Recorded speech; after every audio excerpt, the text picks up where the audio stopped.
It's not hate to say that we were kidnapped and brought here. It's true. It's not hate to say that we were Jim Crow, discriminated and segregated. It's true.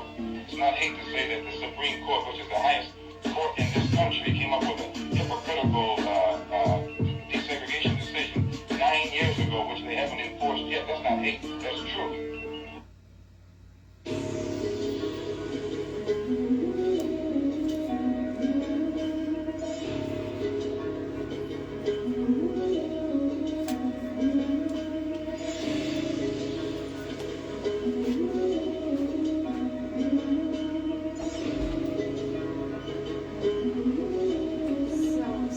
Yeah, what I say?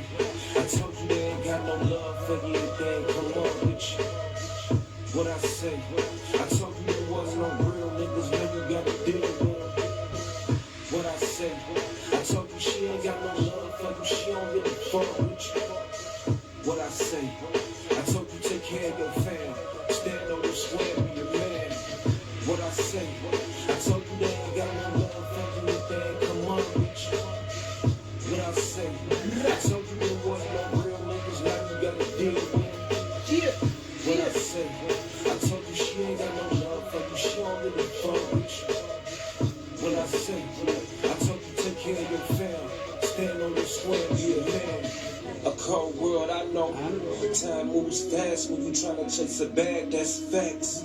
At last, niggas finally see your check, haters wanna knock you off your apex. They mad.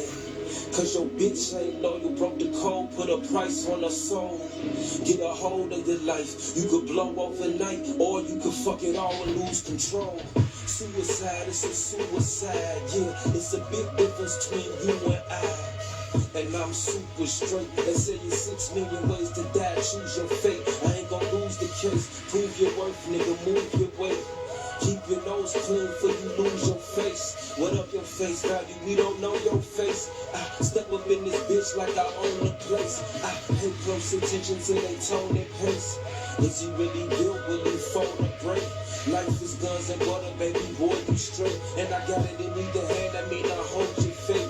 Never know, it could be your time to go today. Who knows, a nigga like me might show you the way. Seal his fate with a kiss from a rose on the grave. I stand on anything I say, what I say. What I say.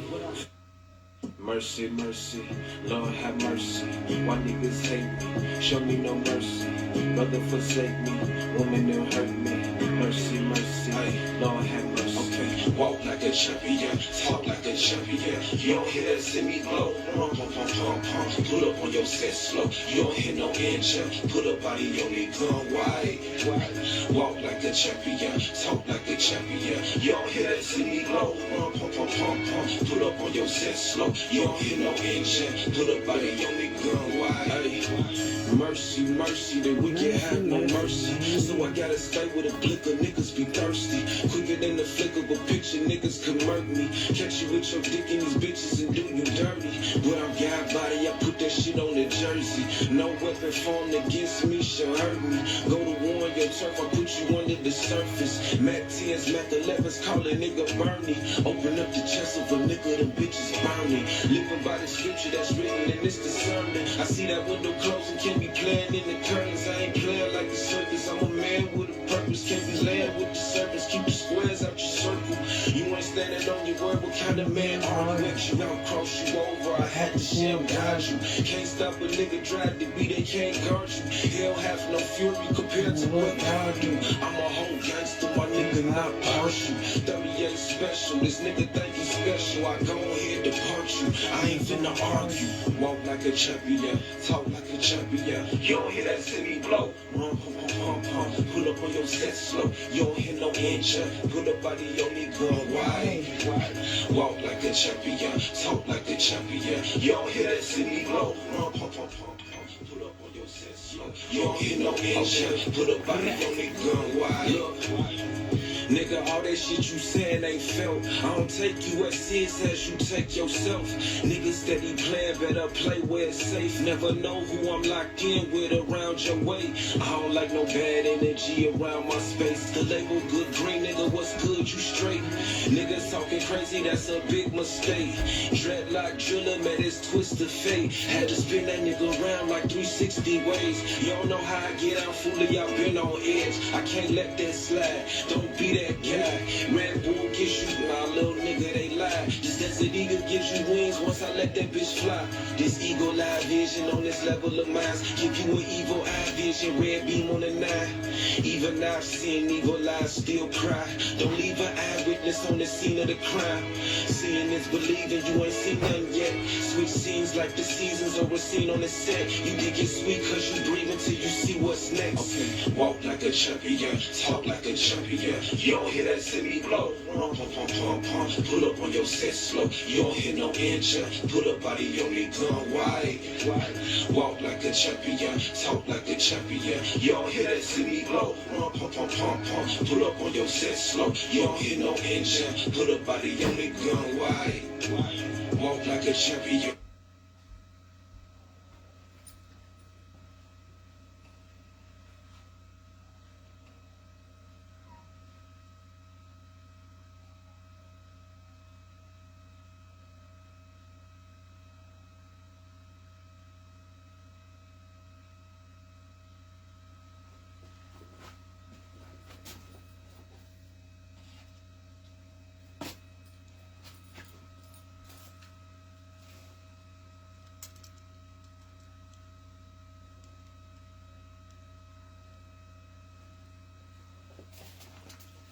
What's good? What's good? Shalom, shalom. What's cracking? I know we see the title. Who are you? Who are we? Right? So yeah, we're gonna get into it, right? You know, cause we gotta understand that, you know, we say that, you know, God is the creator, and, you know, he creates things and stuff, right? So he created people, right? And he created different groups of people. And, you know, to the point that it's, 7-8 billion different people out here, right? And we all have what they would call a biblical lineage. You know, of course, throughout time, you know, words get changed. You know, the etymology of words, you know, and all that. Well, not the etymology, but like the you know, the growth of certain words and stuff like that. They kind of morph over time, and people, you know, end up, you know, creating new identities for themselves and stuff like that, right? So, but we all go back to, you know, these biblical nations that, you know, originated, you know, from the beginning, right? And so a lot of times, you know, we under the assumption when we look at it from Noah's 3 sons, Shem, Ham, and Japheth. And so a lot of people, you know, is under the assumption that, you know, we from the descendants of Ham. And, you know, and so, and which, you know, we're not. And so, but that's the misconception, you know, because, you know, who we know to be the descendants of Ham, you know, the African nations. So a lot of times, because we have dark skin and, you know, dark complexion and all that, we oftentimes get associated with being African. But when you look at the, you know, the continent of Asia, I mean, you have Japanese, Chinese, Korean, Thailand, Brahmer, all these different groups of people that, you know, appear to share the same phenotypes, but they're different people, and nobody have a problem with them identifying as different people, right? So, but of course, before we get into it, giving all praises to the Most High God, Yahweh, we do so in His only begotten Son, Yahweh Shai, who the world probably might recognize as Jesus Christ. Right? So, let's get into it though. See what we got here.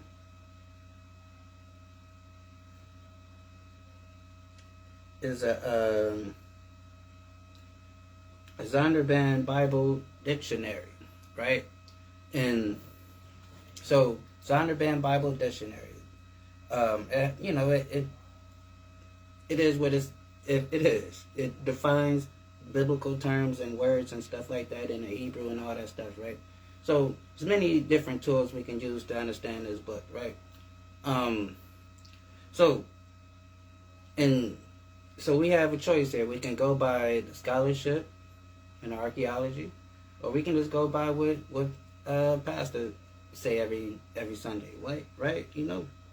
So I'm gonna play this, right? Cause I don't feel like reading it, and so yeah. Now, you know, because some people, you know, for those, you know, because this is the Zondervan, right? You know, I did get the little AI dude to pull it up for me, right? So I don't want people to be like, oh, well, you Google it or nah. This is the actual dictionary, right? So yeah, let's see what it plays.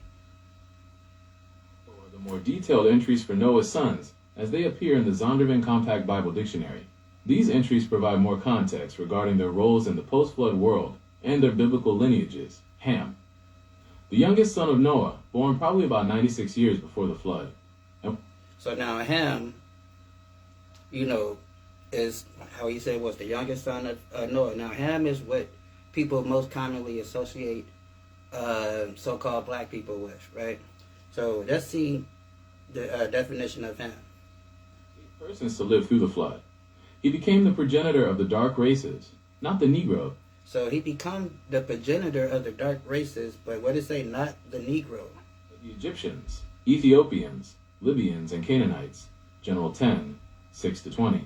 His indecency, when his father lay drunk, brought a curse on Canaan. General 9, 20-27. Shem, Noah's eldest son. General 532, 10-21. He and his wife were among the 8 people who survived the flood in the ark. Shem was the progenitor of the Semitic nations. The Hebrews, Chaldeans, Assyrians, Elamites, and certain Arabic tribes were descendants of Shem. The tents of Shem, General 927, refers to the special blessing that the knowledge and worship of the true God should remain with his family. Japheth, a son of Noah, apparently the youngest, though his name usually occurs last. General 532, 610, 10-1. He was the progenitor of the Indo-European Gentile nations. These people occupied the Isles of the Gentiles. General 10. Oh, let me pause it too, though. Now, all right, now they say Indo-European. Now, oftentimes, some people, not everybody, you know, because some people got a little common sense, but some people associate the so-called Caucasian with the lineage of Japheth, because Japheth reside in the what we will call the European area. Then they later, you know, spread it out to these, you know, island areas and stuff like that. So, but now the original Europeans were dark-skinned people. We can look at the archaeology, the Phoenicians, the Minoans, and all that stuff, right? The Etruscans, dark-skinned people. So when it says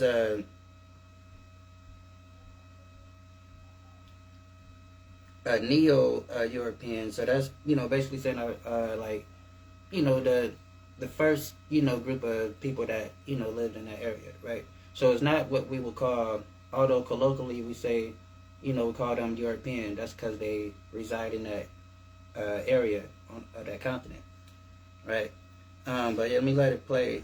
Then, which means the coastlands of the Mediterranean and the regions to the north. Noah's blessing on Japheth was that God would enlarge him, and that he would dwell in the tents of Shem. General 927. Note on order. While the definitions note that Shem was the eldest and Ham the youngest, the dictionary acknowledges that the Bible often lists them in the order of Shem, Ham, and Japheth. I'm going to play it again from the top because I want us to hear this part. Or the more detailed entries for Noah's sons, as they appear in the Zondervan Compact Bible Dictionary. These entries provide more context regarding their roles in the post-flood world and their biblical lineages. Ham. The youngest son of Noah, born probably about 96 years before the flood, and one of 8 persons to live through the flood. He became the progenitor of the dark races, not the Negroes, but the Egyptians, Ethiopians. So now that's what we have to understand. In that definition, it says not the Negro. So we are not descendants of Ham. We're not Hamitic people. We're not, what people will say African, right? For colloquially speaking, right? And we're Hebrew. We come from a man named Eber, when you go back, right? And in Hebrew, I believe it's pronounced Abar. And so that's where that word Hebrew come from. And then we becoming associated with Hebrew Israelites, right? So let's get this down here.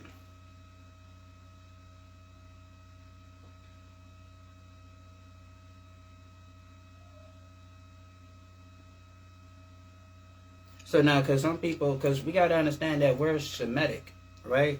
And like the definition says, we're not a part of the definition of Ham. So we're not lineal and bloodline connected to, the Hamites, who people will identify as, the, African nations today, right?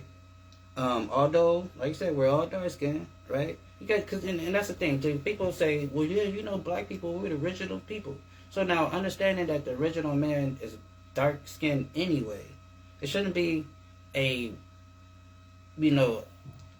wonder that, we share the same complexion with some people on this planet, right? Even the East Indian is dark skinned, right? So it's no wonder, right? You go to certain places in Asia, you find dark skinned people. It's no wonder. You go to Australia, all that, right? It's no wonder. So it's just that we've been, taught to think a certain type of way, and we don't do the research, right? So here it is. Specific distinctions made in the Zondervan Compact Bible Dictionary. The entry for Ham explicitly excludes the Negroes from his descendants. So you hear that? It says the entry for Ham exclusively exclude the Negroes from the lineage. So we're not African, right? I know back when I was a little kid, everybody used to rock their little dashikis and stuff like that. And, we had a little point where we was trying to, find ourselves and stuff after, the Black Panther movement and everything else, right? So, but we're not them, right? And they not us. Framework of this specific dictionary and the genealogical theories it presents, the Negroes are traditionally identified as descending from Shem. So right there it says the Negro is traditionally identified as coming from Shem. So we are Shemitic, right? We are Shemitic people, and people gotta understand, because we have a certain group of people that hijack that word to be Semitic, and not understanding it's about 7 to 8 different nations that can claim to be Semitic, right? And so, but they hijack the word, and so that's what we're dealing with, right? Let's get this real quick. Now this is in the the Jewish Mishnah, right? One of those little devilish books that them people read, right? Because they definitely don't believe in this book. So, they got their own little books. They try to, work off the framework of this book, but they got their own stuff that they got going on. So now this is what they say, right? Now this is a 1st century rabbi, meaning he lived during the time, of the fall of the temple. He saw the 1st century Jews, right? Eyewitness, right? So let's see what he says, how they look, right? This is a Mishnah Nagaim 2 and 1. And it say, hold on.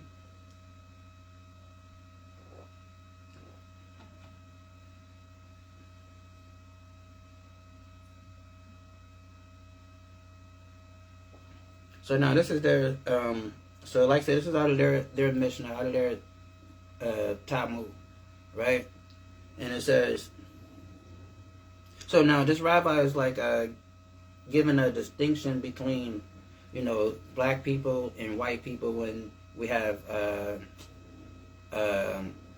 leprosy, you know, or, you know, when we have a skin disease, you know, the whole Michael Jackson thing, the Villa stuff, right? So he's giving a distinction. So he's saying that basically when dark-skinned people like ourselves, when we have, you know, Villa, or, you know, that our skin turn bright, you know, turn a bright white color. But when white people have that disease, their skin turn a dull yellow, right? And so it says right here, it says, a bright spot on a German appears dull white. You know, so that's that little yellowish color. Some of us might, you know, see one of them and they might have a little yellow spot on them or something, right? And it says, and they're using the word German to encompass white people in general, right? And then also you will see, as we keep reading, they'll use the word Ethiopian, but when you look at it in the Hebrew, or their Hebrew, it says Cushi, right? Cushi just means black in their way, you know, and then it also goes back to Ethiopia. But, you know, of course, these people are racist, so they call everybody Cushi that's black, right? Sort of like how, you know, everybody, you know, they generalize everybody, right? So, so it says, the bright spot on the German appears as dull white, and the dull white spot on the Ethiopian appears as bright white. So it's letting you know, like, on the two different skin complexions, this disease appears differently. You know, on a black person, it appears to be a white color. You know, we all probably seen people that have, you know, those little, you know, white spots on them. You know, I guess, you know, I believe it's called vitiligo. You know, I remember when I was a kid, it was a comedian that was making fun of Michael Jackson, trying to say that he made that word up. But but yeah, but anyway, so then it says, let's jump down to the Pizoint. So now, jump down to the point. So it says, Rabbi Ishmael says, the children of Israel. So we're talking about the children of Israel, right? So, and it says, may I atone for them, you know, meaning let me, you know, give my statement on these people. Let me, you know, give my point of view. And it says, may I atone for them are like boxwood, neither black nor white. So now, when you look up the color boxwood is typically the same color as this desk, right? And guess what? My hand just so happened to match this color of this desk. The Israelites of the first century Jewry were black people. And we have an eyewitness, Rabbi Ishmael, because from that time period, and he writes, and he says, the children of Israel, may I atone for them, are like boxwood, neither black nor white. So now, what do you mean by black? Because, you know, black, we talking about Canaanites, Hamites, Africans. Because, you know, we see a lot of super dark-skinned African people, right? And they have a different kind of black than we have a black, right? And he's, you know, and they're making that distinction and saying that we're not like, you know, the Hamitic black, you know, but boxwood, right? And you look at our people, we are various shades of brown, from light to dark brown, right? And although colloquially we use the word black, but from light brown to dark brown, right? Whether you're talking about our northern tribe brothers and sisters, the Native American, Hispanic, Latino, light brown to dark brown, right? Boxwood, right? It says, are like boxwood, neither black nor white, but a intermediate shade. You know, so basically like, and that's brown. When you look up boxwood, and you can see the different variations of that color. And when you look at our people, you say, yeah, we are a box with colored people, right? So now this is Job, right? Job is an Israelite, right? You know,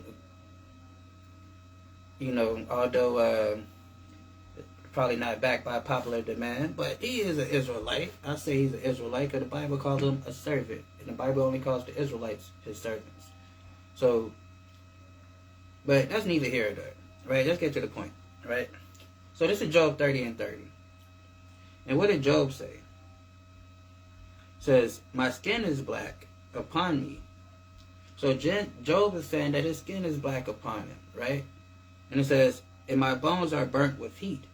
And you know our people, when we in the shade, you know, especially if you live in a decent climate, then you go to a warm climate area, you know, you get a little darker complexion, you know. White people call it tanning, but we get darker, you know, our skin gets blacker. We don't turn red, we don't turn another color, we just get more darker, right? And Job is saying, my skin is black upon me, my bones are burnt with heat, because the sun is making them dark, right? Just like the sun makes us dark. I remember one time, I joke about this. Man, me and Drake was twins at one point in time. I go down south to Mississippi for a summer. I come back like this, right?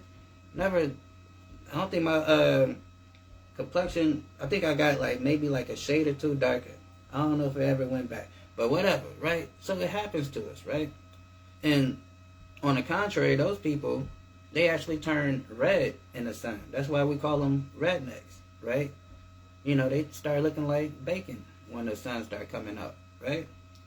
Let's get Songs of Solomon real quick.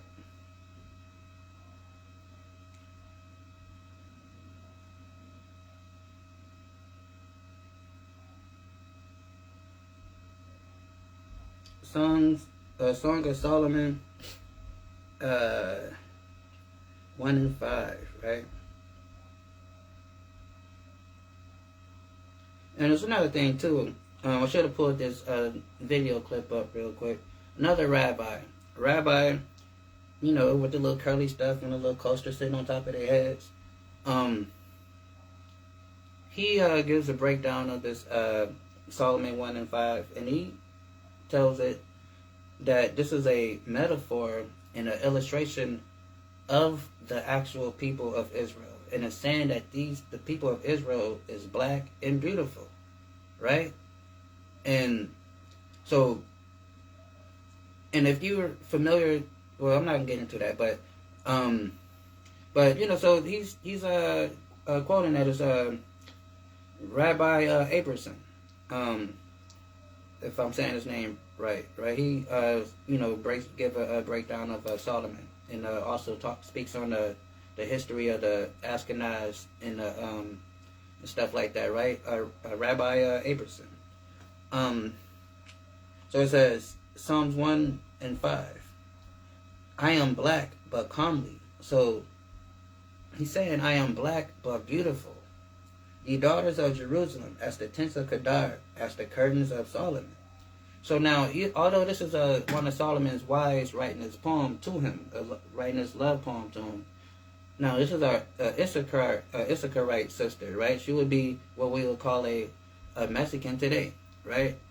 And so, and she, you know, she's writing when she says, I am black but comely. She said, I am black but beautiful, right? Ye daughters of Jerusalem, as the tents of Kedar, as the curtains of Solomon, right?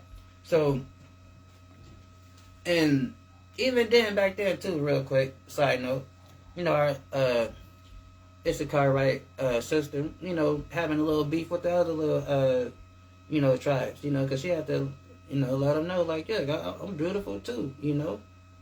And so, but as you can see, our people, you know, it's dark-skinned people. Then, like the point I brought out earlier, that the Rabbi Abrason was saying that this is a metaphor for the whole nation of Israel, and it's talking to descriptive of the people, and it's telling us that they're black and beautiful, right?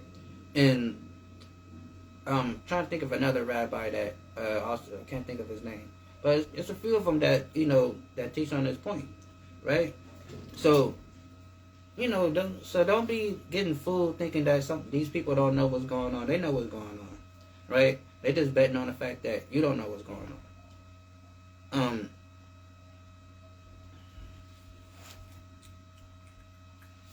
Hold up.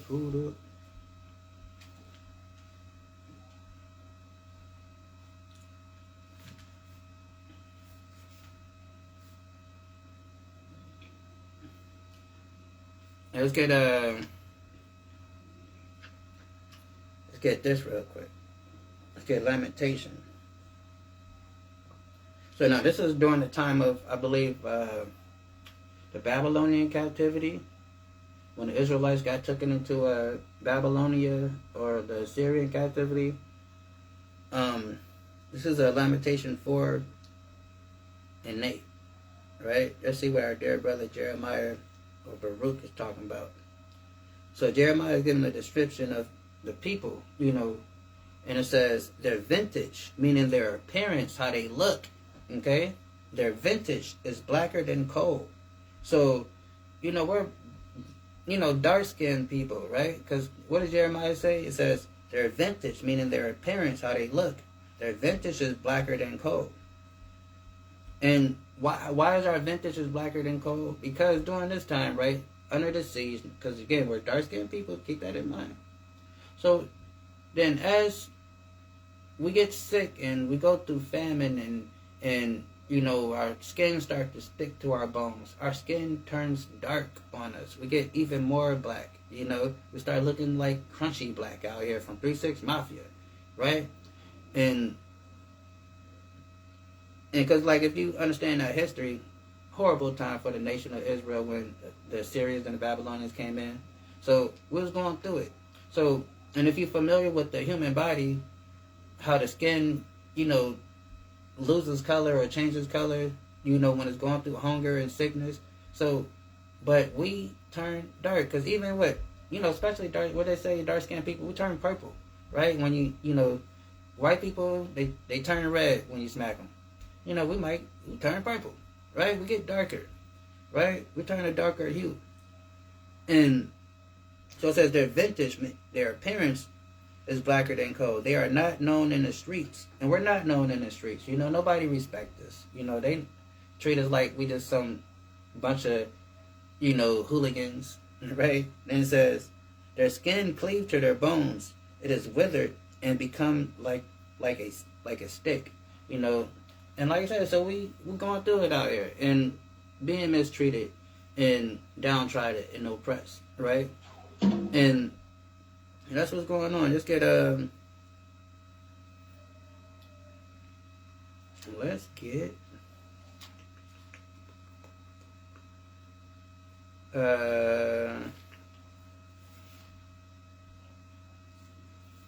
Jeremiah 8:21 real quick.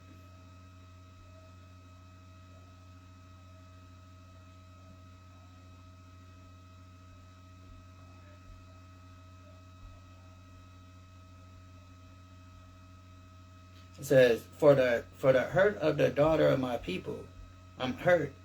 I am black. Astonishment have taken hold of me. So, again, so we see that we are, given a description of the people, right? And then again, this goes into, the malnourishment of our people, because this is during the time of the siege and all that stuff. And again, if you understand the human body, how the tone, the color can change, due to extreme sickness and all that. So our bodies get darker, right? Then let's get Revelation. Right? Let's go to... Matter of fact, before we get Revelation, let's go to Daniel.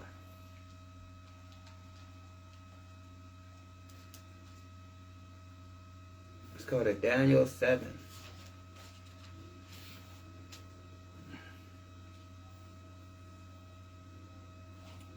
So,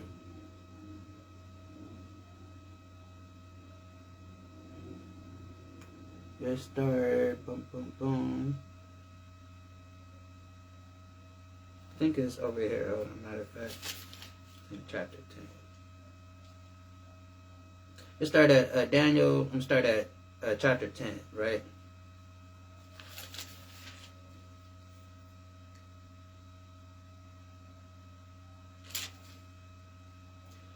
And it says, so now this is an angel that Daniel was seeing, right? So this is Daniel. He's talking to an angel. Angel came to visit him, let him know what's going on, giving him, the word, giving him the prophecy, telling Daniel, hey, yo, this is what's up. So now Daniel's seeing this angel, right?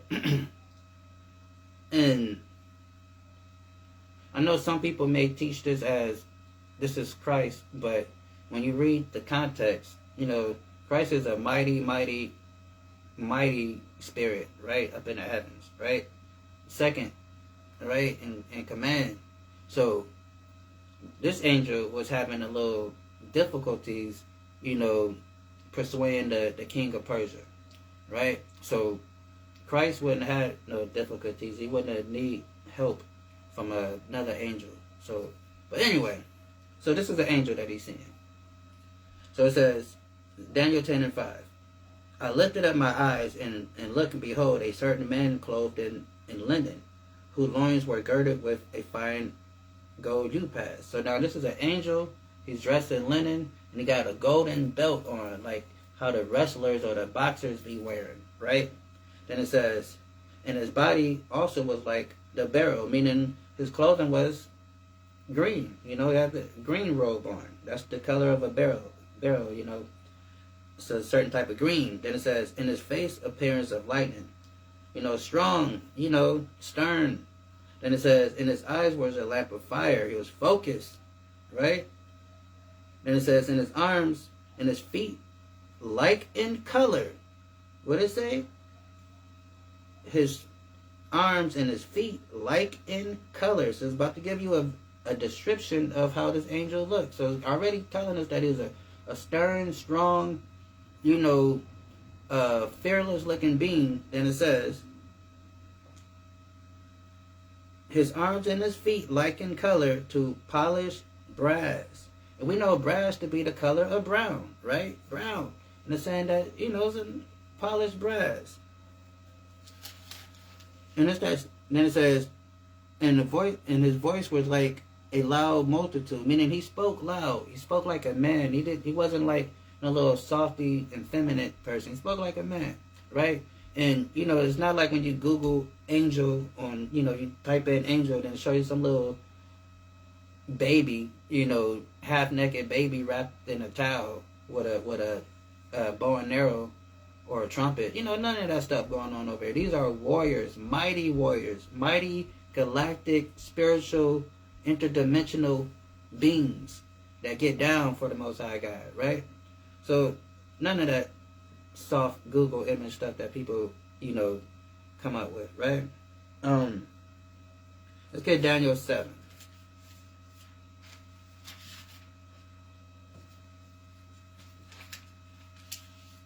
Right? No, before we get that, you'll get Revelation. Then we go back to Daniel 7. Let's start at Revelation 1 and 13. And it says, in the midst of the 7 candlesticks, one like the Son of Man. So somebody's standing in the midst of the 7 candlesticks, something like this, right? And it's the Mashiach Yahweh Shai, Christ, right? One like unto the Son of Man, clothed with a garment down to the foot. So he had a garment on, because, some people say, well, Jesus, he's a spirit, and Jesus ain't got no color, and, ain't nobody, it don't matter what you look like. It have to matter because we're getting a description, right? And it says, down with a garment down to the foot, in a girt around the pass of the golden girdle. So he also had him on a little golden belt. Just like the angel we just read had him a nice little golden, UFC, WWF type style golden belt wrapped around the waist, right? And it says, in his head and his hairs, meaning the hair on his head and the hair on his face, right? And it says,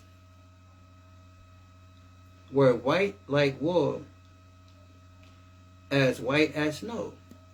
So, white in color and wool as in texture, because our hair is kind of, how they say, nappy, kinky, right? Woolly, right?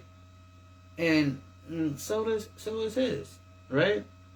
And it says, and his eyes were as a flame of fire, meaning he was focused, right? Serious. He didn't have an effeminate look on him, like he, he was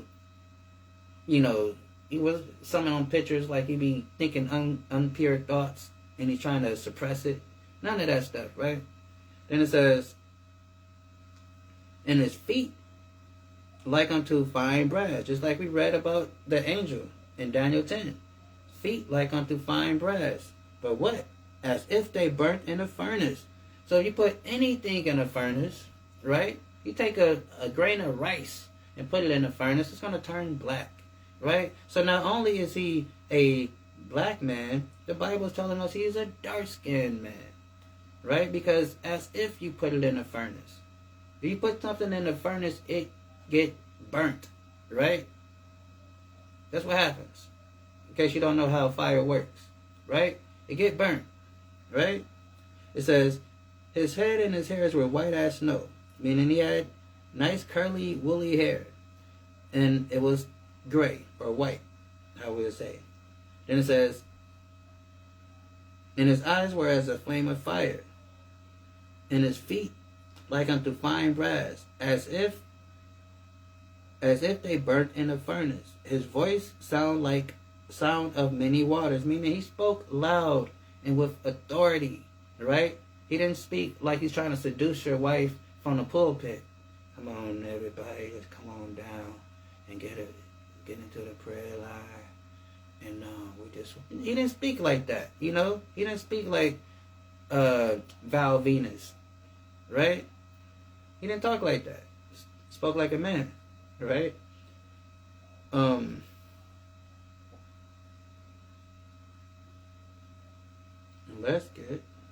Let's go back to Daniel.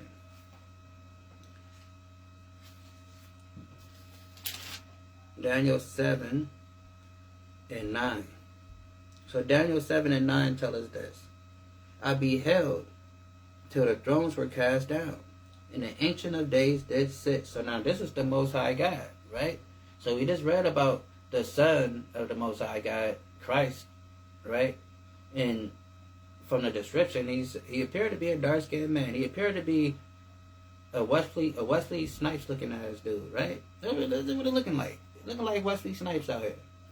Then it says, and I beheld the thrones were cast down, and the Ancient of Days did sit, whose garment was white as snow. So he had a white garment on, and he's sitting on the throne, right?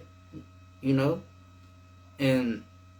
so this is the Most High God. And it says, and his hair and his head was like the pure wool. So he also had a nice little afro going on his head, right? He also had a nice little, little cotton thing going on up there, right? He also needed one of the little combs, gotta work it through the afro, right? He had an afro pick, okay? That's what he had, right? And it says, whose garment was white as snow, and his hair on his head like the pure wool, and his throne were like the fiery flame, fiery flame, and his wheels as burning fire, right? So, like I said, so that's how the Most High God look. He's also depicted as a dark-skinned, melanated being, because we know that only melanated people have the texture of hair that we have, and he has the same texture of hair. That's why I hate when people, are women and little girls, don't like their hair, because it's like we have the same hair that God has, right? And We have to understand that.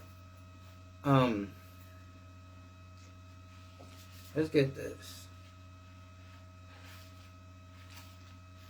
Let's get some stuff. Let's get a Exodus, I think.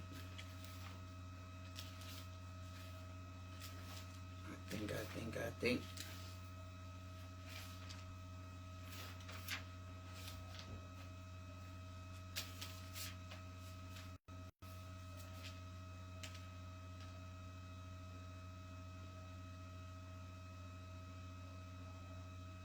So this is the Exodus 11 and 7.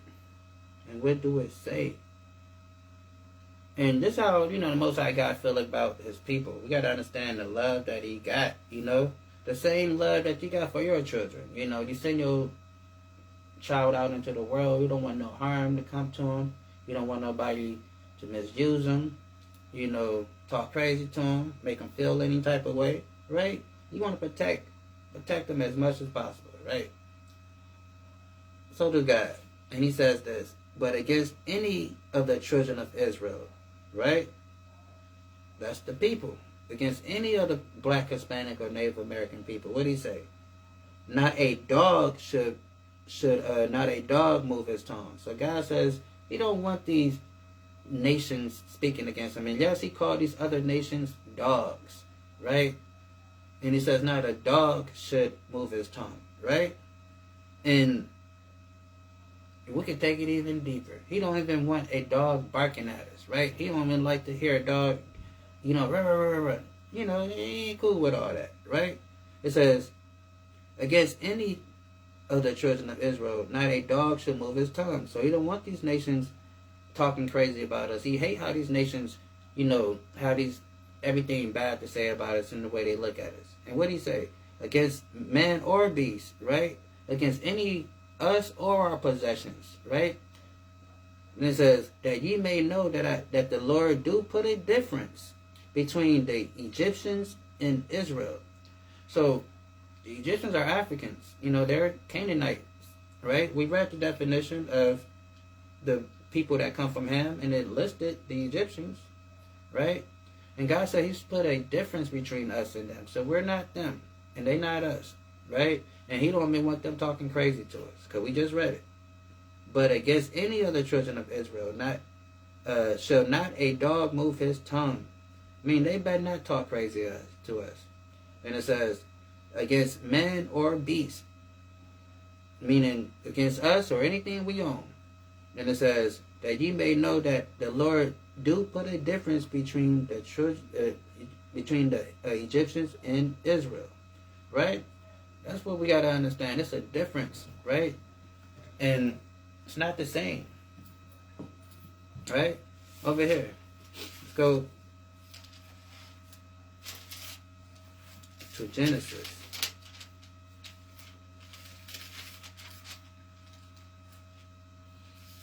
Because even right here, let's go start right here.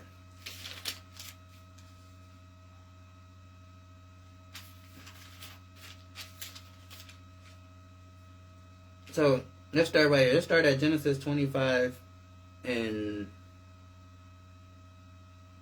21. So this says, let's start at 19. Genesis 25 and 19. And these are the generations of Isaac, Abraham's son. Abraham begat Isaac. And Isaac was 40 years old when he took Rebekah to wife, the daughter of Bethuel, the Syrian Padan Aram, the sister of Laban the Syrian. Isaac entreated the Lord for his wife, because she was barren. So Isaac prayed to God to, so he can have children with her, right? And the Lord was entreated of him, and Rebekah, his wife, conceived. So God said, okay, yeah, all right, yeah, I hear your prayer. Okay, she can have a baby. And it says, and Rebekah, his wife, conceived, and the children struggled together.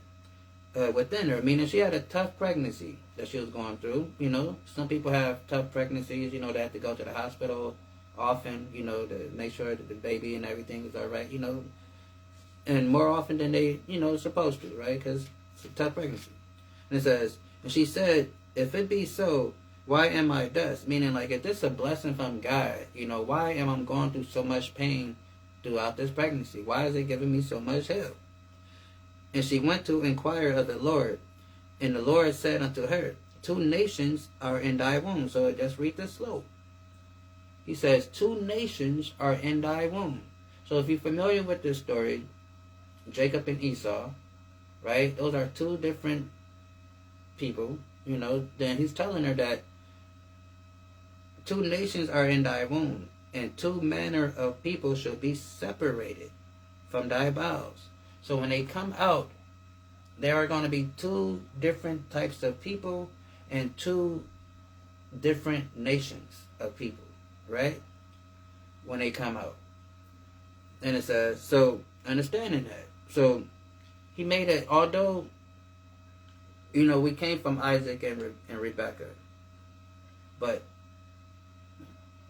he had made a separation between the 2, right? And it says,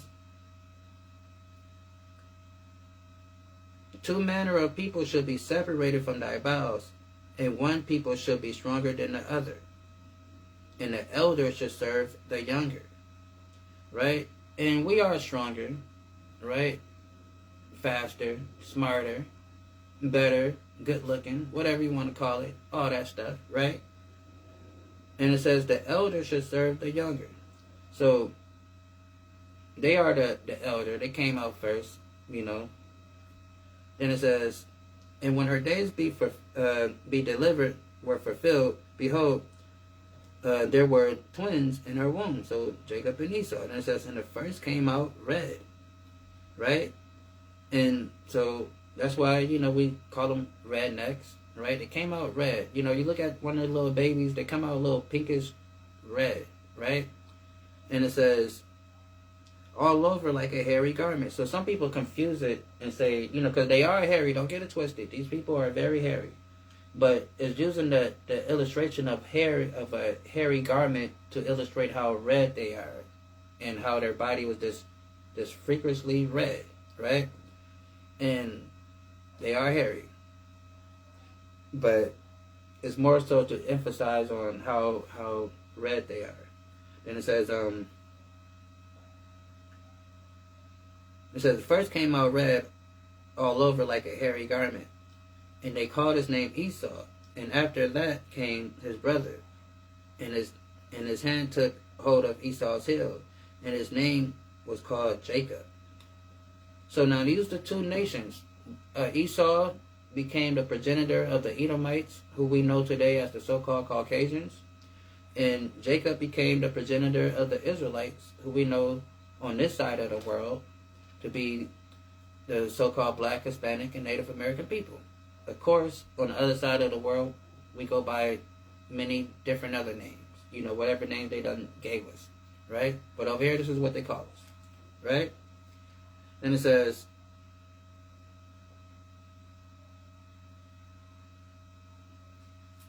boom, boom, boom. And he took hold of Esau's heel, and his name was called Jacob, and Isaac was 80 years old when she bare them, right? So so there you go. So we see, you know, the Most High God making a difference even within the same split of what we'll call 2 brothers, and they becoming 2 separate nations and 2 different people. And we are 2 different people. We don't like the same stuff. We don't, you know, find the same things exciting. You know, they like to do extreme activities. We like to chill and relax, party, right? We don't like to do all that extra stuff. You know, we'll do it, but it ain't like just our cup of tea. Like, hey, you know, let's go risk our life for fun. We don't do stuff like that, right? But they do.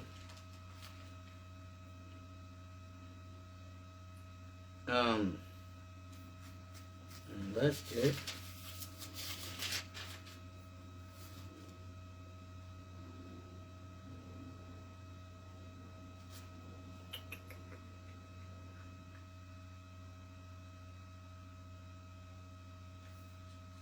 Let's get Genesis.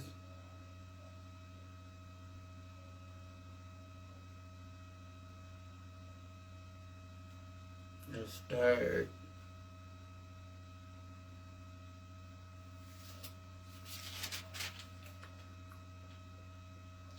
Start at 10, right? Genesis 10.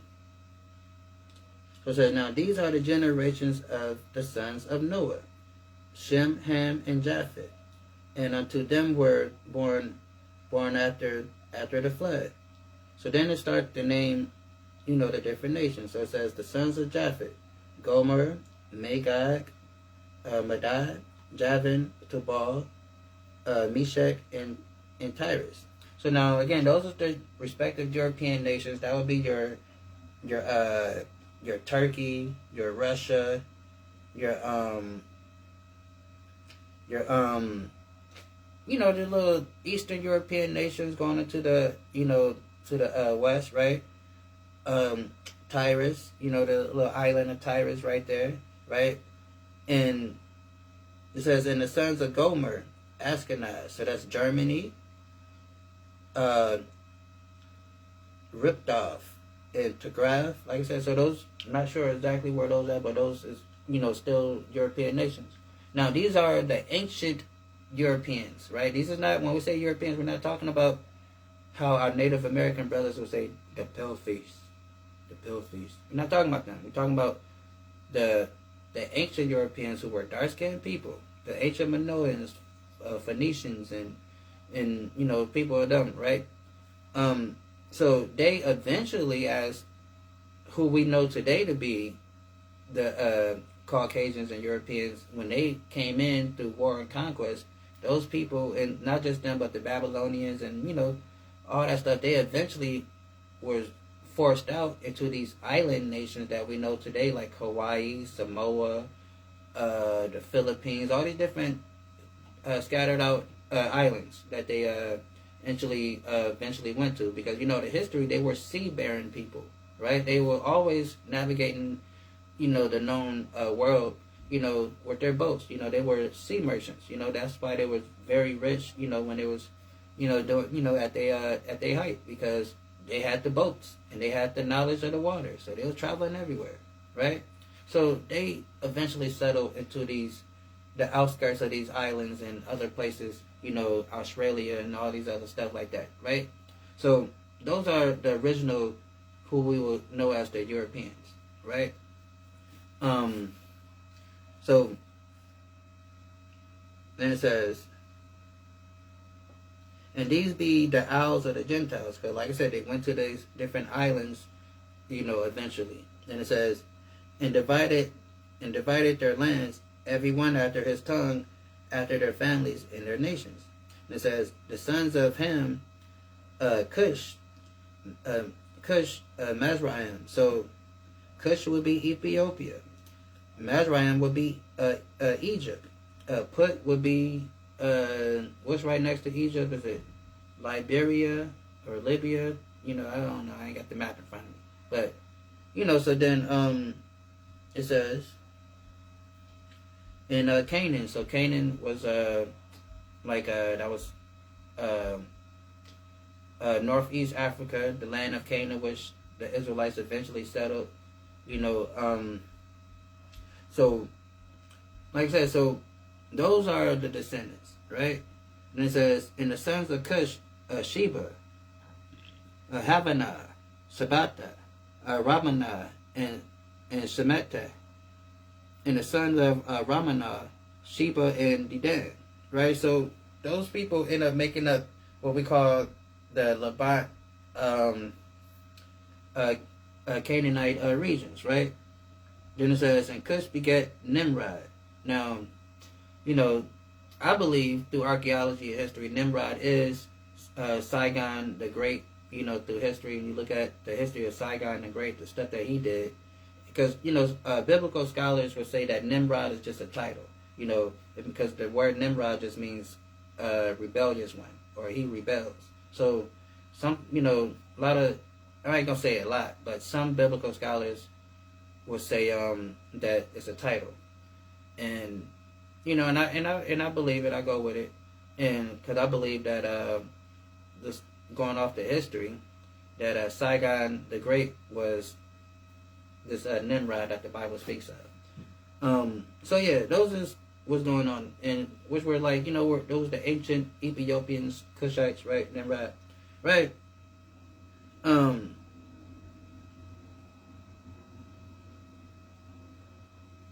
Then it says, boom, boom, boom. Dun, dun, dun.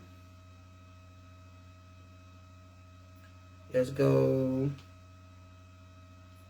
I'll jump down to 21.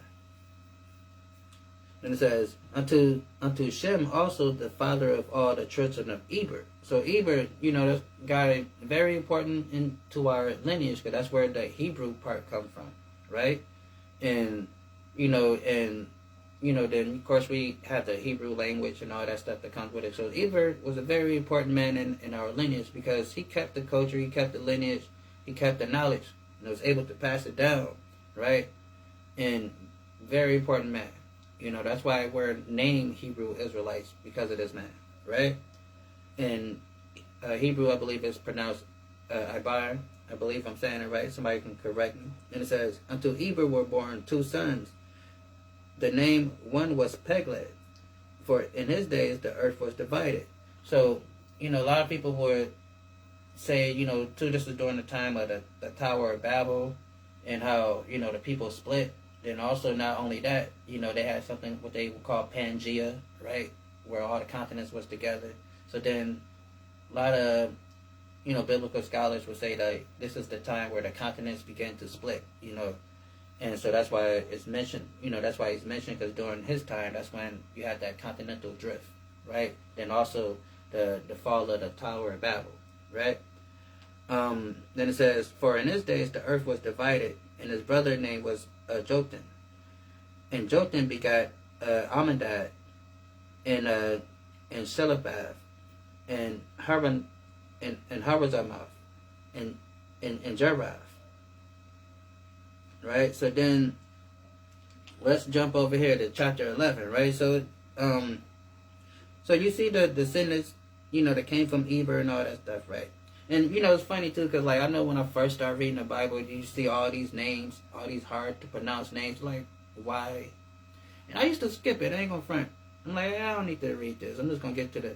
But then as you keep reading, you realize that these names are important to kind of somewhat be familiar with, to know, because sometimes these names come into play later on throughout this book, right? It's like, dang, where these people come from? Dang, where those people? Who's those people?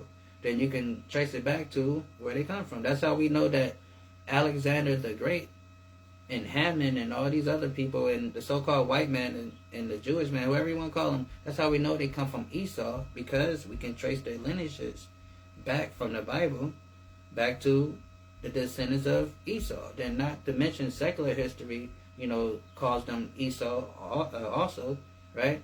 So, and a lot of other secular history that goes on with the Bible that allow us to know who these people are, right? And so it says, chapter 11, verse 27. Now these are the generations of Terah. Now Terah is Abraham's father. That's our one of our patriarchs. It says, now Terah begat Abraham, Nahor, and Hernan, and Hernan begat Lot, right? So now this is how we come into play, because again, we're descended from Eber, because it says Eber lived after he begat Peleg 430 years and begat sons and daughters. This is verse 17. And Peleg lived 30 years and begat Reu. So you go all the way down till you get to Nahor and all that stuff, right? And then it says Hernan begat Lot. So now Lot, will be the nephew of Abraham. Did you know the story of Lot and his daughters? How that went down, and from that became Ammon and Moab, and those people are what we call today the Japanese and Chinese people, right? And the other various respective Asian people that they, they splinter off to call themselves, right? But they basically come from those two groups.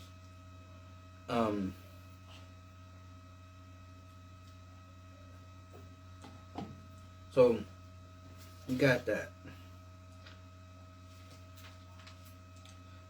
And let's get this real quick.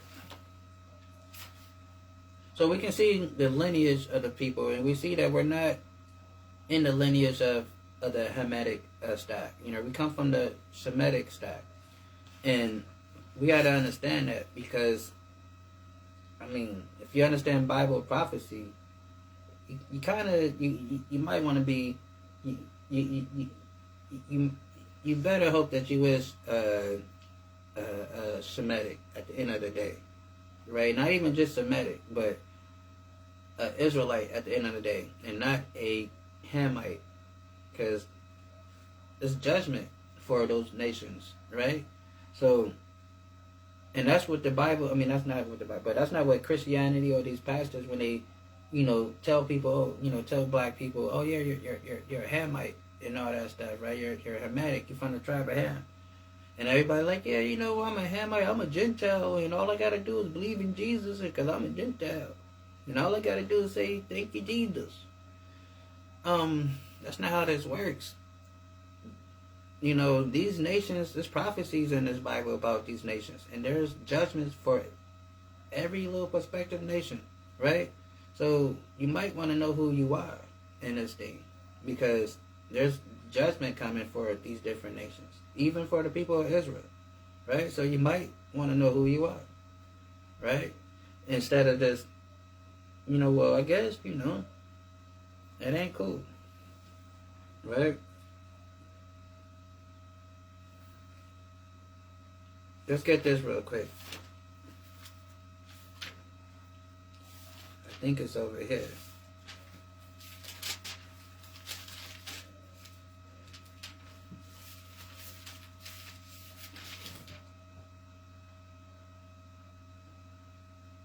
Right here. So this is why you don't want to be a Hamite, or think you from the tribe of you from a Ham, right? Because a lot of people that go to church and they like, yeah, we're Gentiles, we're from the tribe of Ham. I hear a lot of black people, and it's crazy to say, I'm from Ham, but let's see what the Bible says, right? Let's start at verse 4. This is Joel 3 and 4. Hold on, can we go up a little more? Let's start at 3. Joel 3 and 3. So we all know the history of slavery, right? I believe, right? We know what those African nations did to our people, and how they made trade and merchandise us to these European nations, right? I think we're familiar with that, right? I know they teach it in school that, oh, well, black people sold black people. That's not true, right? Nobody in history ever sold their own people into slavery. If anything, it's always been another nation taking another nation, right? They might oppress their people, might treat their people wrongly, but that never happened, right? This more lies they tell. So it says here, and they cast lots for my people, and given a boy for a harlot. And that's what they did. What did they do? They took, kidnapped our little children, sold our boy for a harlot, sold them all to some plantation, some European person, to be a harlot, or trading them off for a harlot, I'll give you this little boy, you give me that little wench over there, that's how they talk back then. Give me that wench. Give me that wench, right? And it says, yeah, cast lots for my people, meaning they gamble, they put up money, they insured us and made sure they don't have no losses, even if a few of us, die on the voyage, right? They made sure their pockets was fattened at the end of the day, right? And it says, they cast lots for my people. They have given a boy for a harlot and sold a girl for wine. And that's what they did. They took our kids, they said, hey, let's trade for wine and guns and stuff like that with these Europeans. Let's take these people, right? And you gotta understand, they were taking their enemies. They wasn't capturing, their fellow tribesmen and selling off to Europeans. That's dumb. Nobody does that, right? Nobody would do that. That is stupid to think. It was an act of war, okay? We were, quote-unquote, invaders because we got kicked out of Jerusalem, 70 A.D. 1 million of us or more fled into the northwest coast of Africa, right? So they knew who we were. They knew that we wasn't the same, right? So when they sold us, they have no second thoughts of doing such, right? And it says, yeah, cast lots for my people and have given a boy for a harlot and sold a girl for wine and have that they might drink. So they did all of this for they can be merry, fatten up their pockets, live a nice little life of leisure, right? So this is history. And this is what God sent to the prophet Joel. He have not forgot that stuff, right? What they have done to us. He did not forget it, right? But we want to forget it. We want to act like it's all good and stuff. Oh, yeah, everything's cool. God didn't forget it. He written it down, right? And he's pissed off about it. He ain't cool about how they took us and kidnapped us from the west coast of Africa with the help of those Hamitic people, right? And sold us through the four corners of the world. He's not cool with that. And you shouldn't be cool with that, right? He says, they have cast lots for my people and have given a boy for a harlot and sold a girl for wine that they might drink. Yeah, what have ye to do with me? So God is telling these African people, what do you got to do with me? What do you think? Why do you think me and you have a connection? You think because you sold my people off to a far off place, now me and you cool now? Now you can deal with me one-on-one? You think we cool now? Huh? You think I'm going to mess with you? Huh? It's just like, remember when, what's that, The Wire, when Marlo first came to see the Greek, and he's like, what I need you for? I got Joe. Joe is good. What I need you for? Right? So, that's how God looking at it. Like, what do we need you for? Right? You think, what it says, what you have to do with me, Tyree and Zidon, in the coast of Palestine. And that's another thing. The real Palestinians are African or Hamitic people, right? They're not Turkish. They're not Ottoman Turks, like what we see. But that's another story. Whatever. It says, yeah, and what have you to do with me, O Tyre and Zidon, in all the coasts of Palestine, where you render me a recompense? Meaning, God, like you think you can pay me back? You think you can do something to hurt me? Right? That's what you're trying to do? You African people? Huh? You Hamites? You Canaanites? You think you can hurt God? That's what he's saying. You think because you took my people and you sold them and caused them to be scattered through all four corners of the world, you think you got me back now? You think we even? You think you can do that? That's your thought process, right? Then he says, would you render me a recompense? And if you recompense me swiftly and speedily, I will return your recompense on your own head. So God said, whatever you do to me, i.e. to my people, I'm going to return it to your own head. So when I see the conditions down there, I don't feel anything. I just look at it as, hey, they made a deal with the devil and they got the short end of the stick when I see the stuff that goes on down there. Right? Because what did God say? Will you render me a recompense?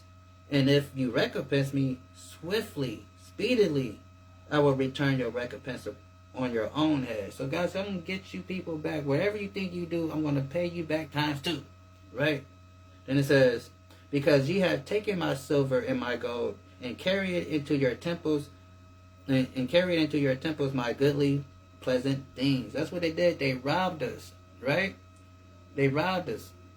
And God has a punishment for those people for getting down on us. So, no, we're not the same. Like we read in the Bible dictionary, in the Zondervan Compact Bible Dictionary.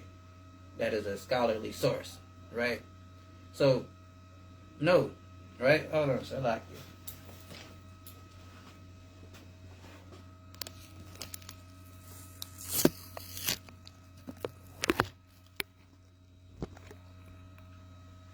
I like it.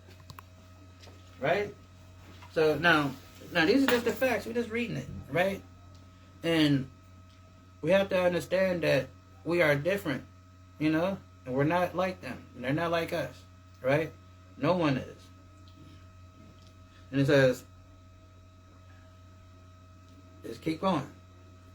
It says, swiftly and speedily I will return your recompense on your own head, because you had taken my silver and my gold and carried into your temple, carried into your temples my goodly pleasant things. They robbed us, took all of our gold, took everything from us, right? We know that. And it says, the children also of Judah, right? The so-called blacks,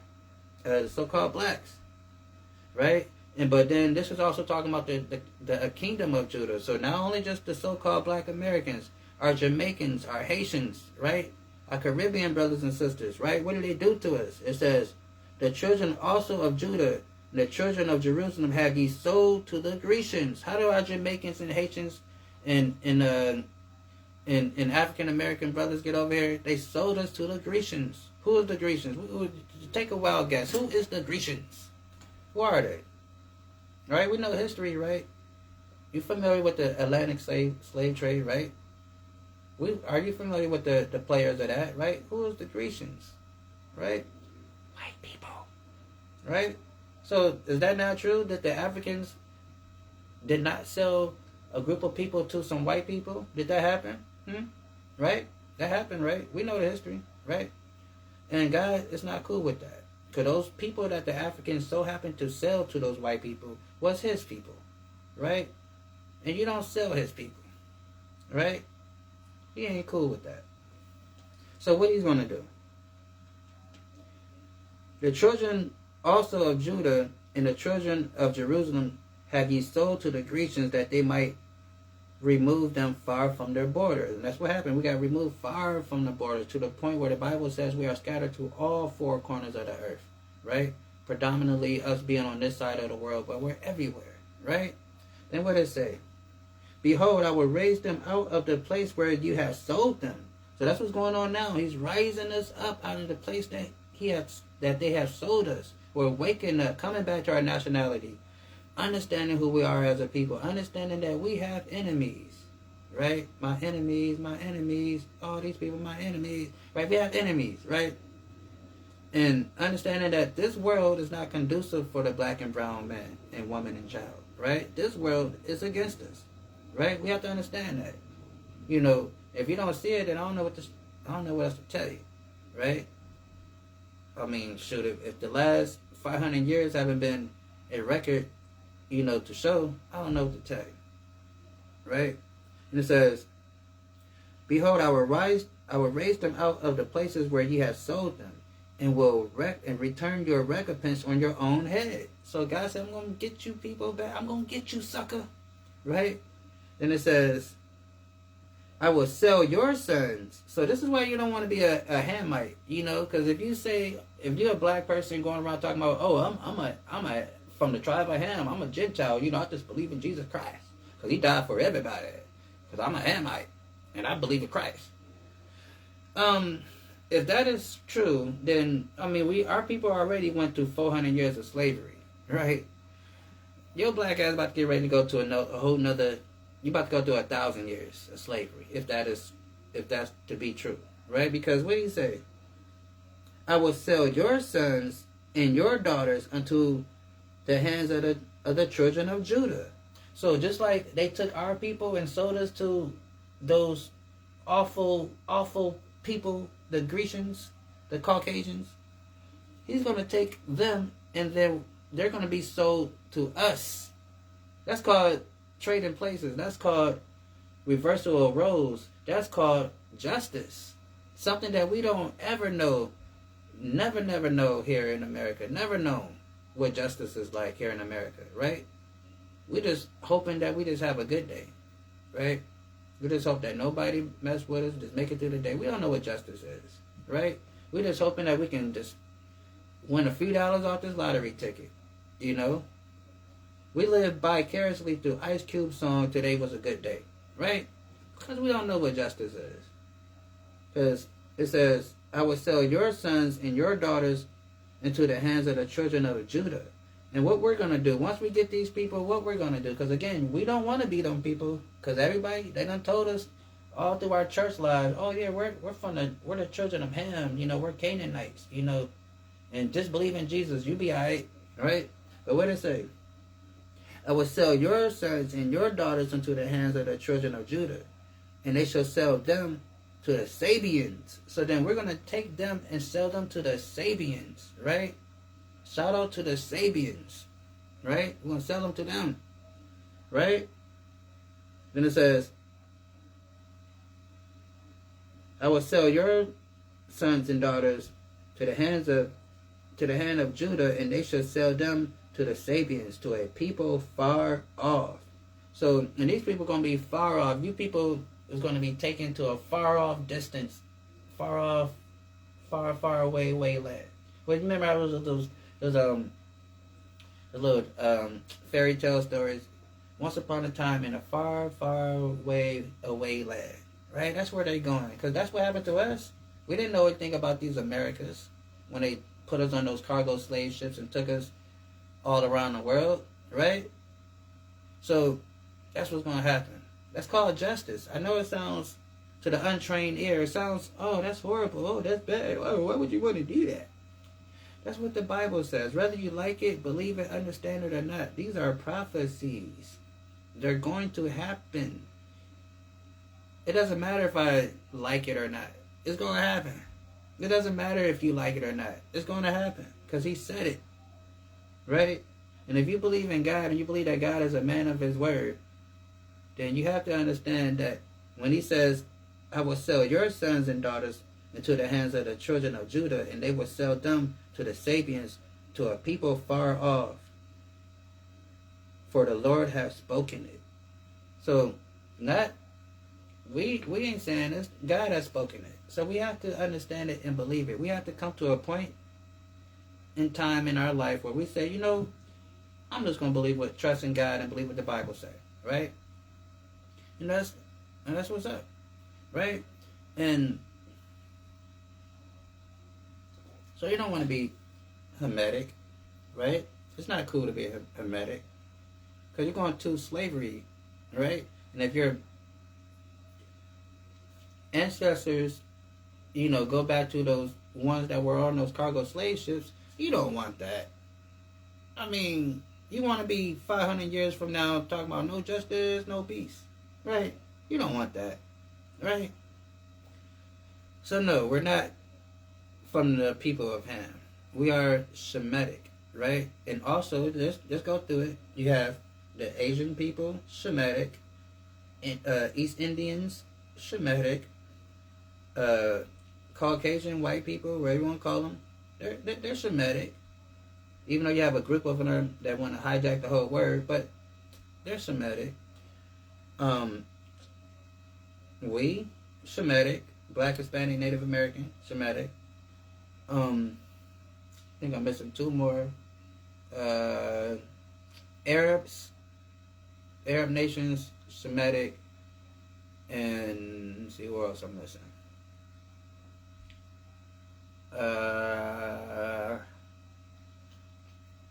Arab nations, and Elam. Oh, yeah, I already said Elam. Elam is the Indians and the Afghanistan.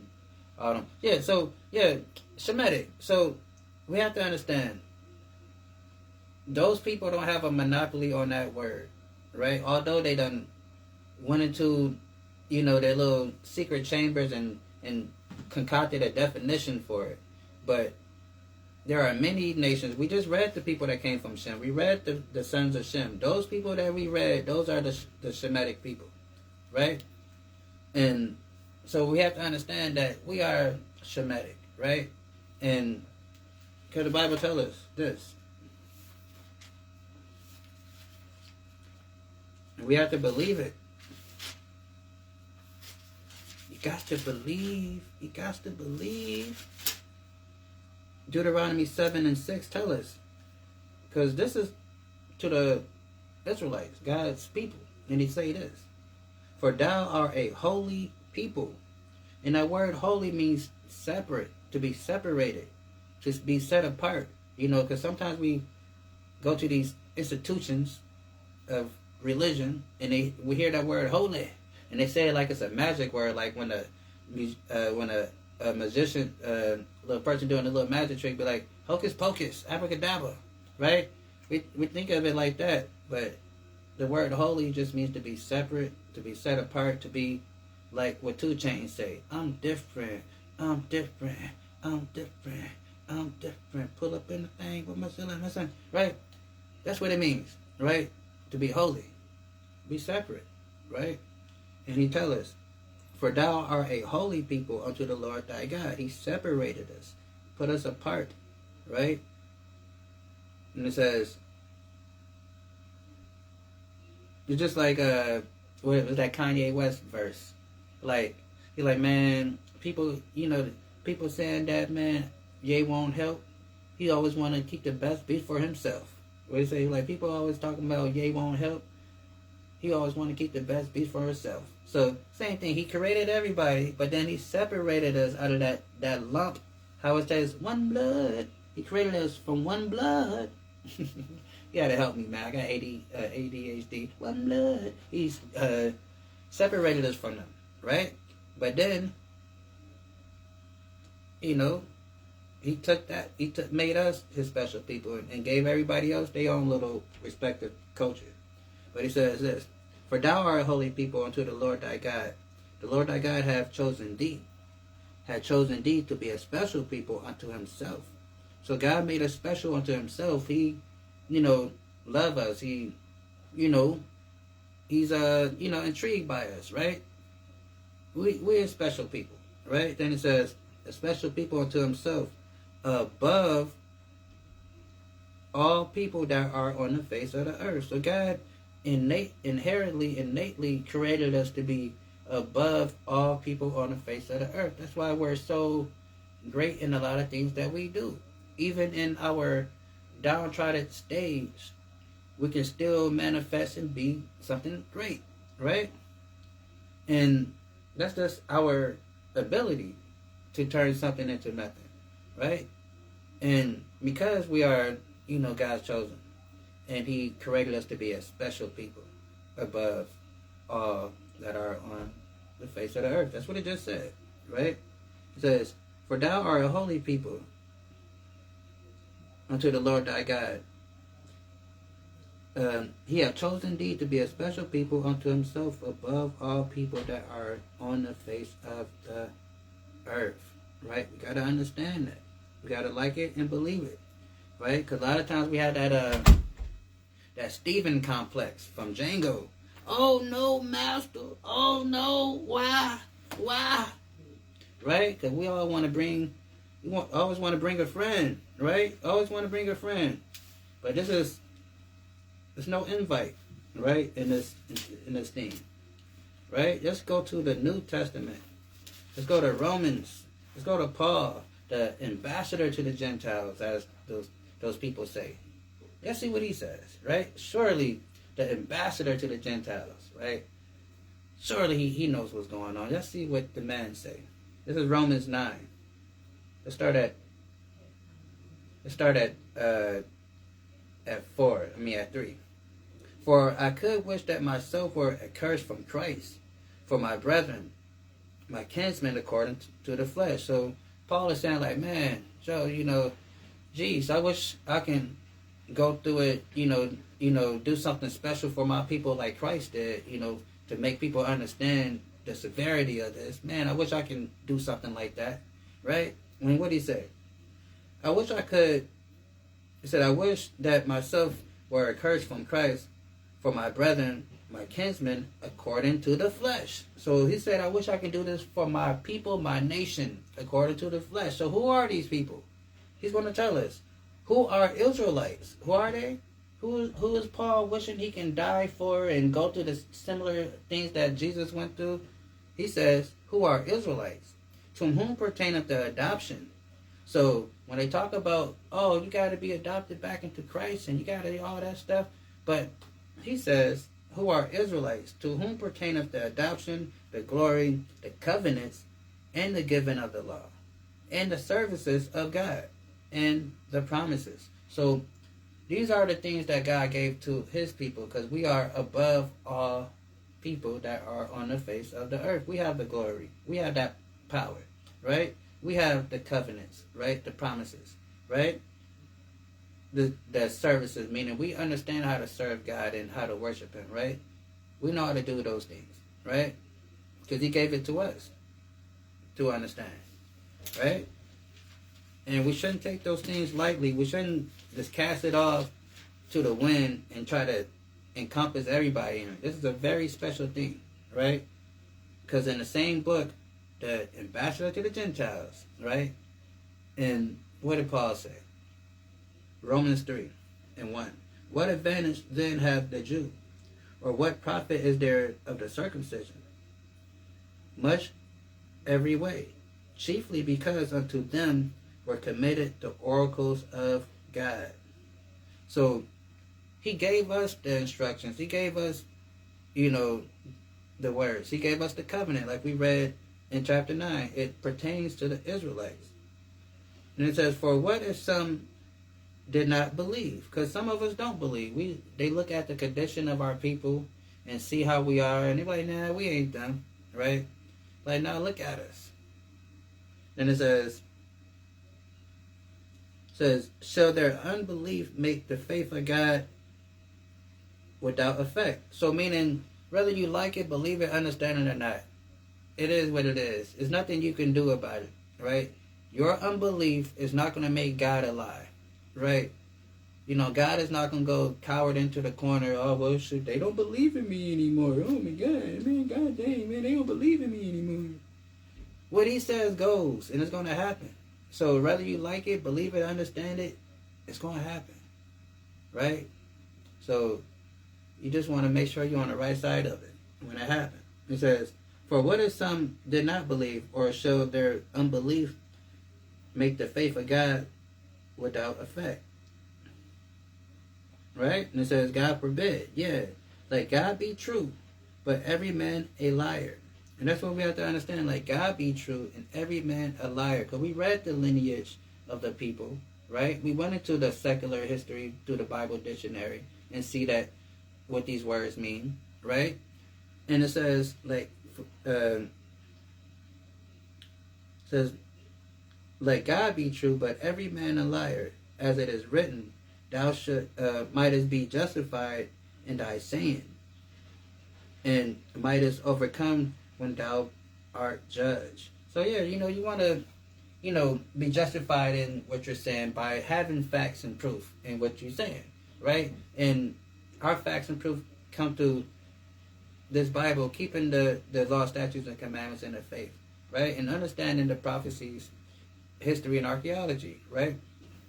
And understand that, he only gave this to us, right, to understand, right? Let's get this real quick.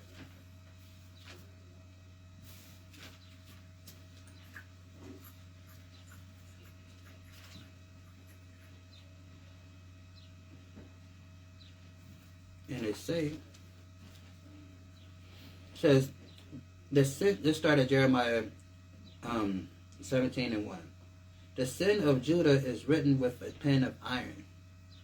So the things that we have done, is written in stone. God sees it, and that's why he had to punish our people, right? And it says, and with a point of diamond, it is graven upon the table of their hearts. Meaning, the stuff that we into, we proudly, get down in our, sinful nature instead of just coming back to the Most High God, understanding who we are, right? We go head first into these things, right? And, we tattoo these things onto us, right? So they become a part of us instead of separating ourselves from these things, right? That further push us away from the Most High. And it says, says, whistle their children, remember their altar and their groves by the green trees upon the high hills.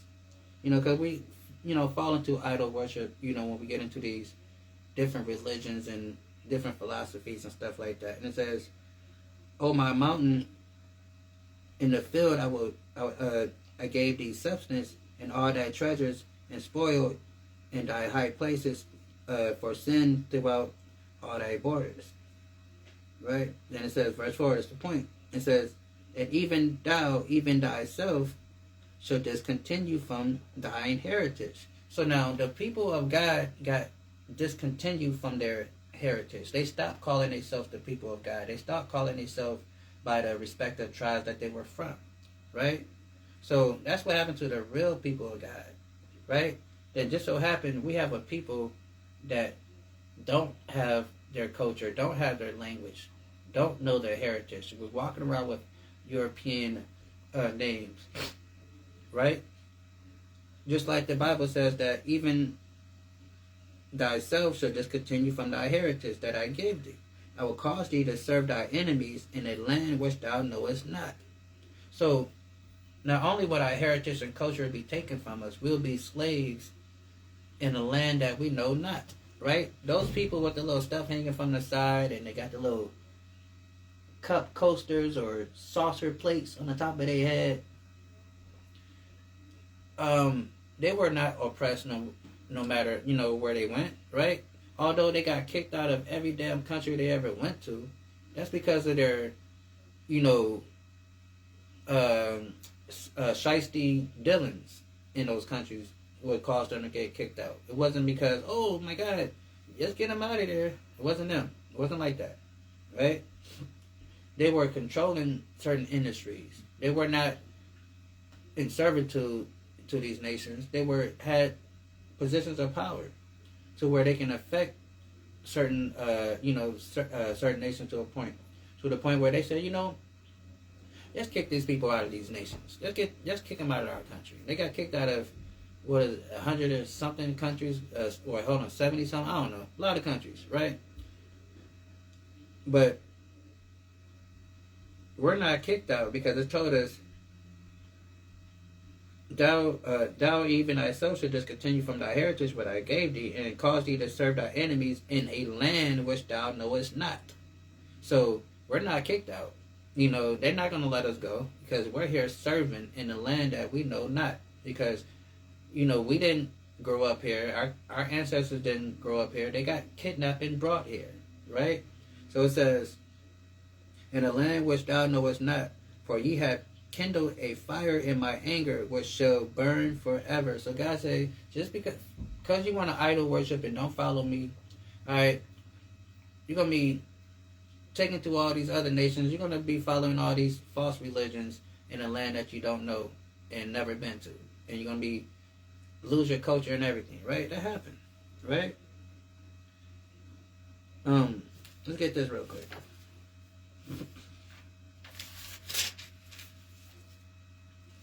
Deuteronomy 28 and 37.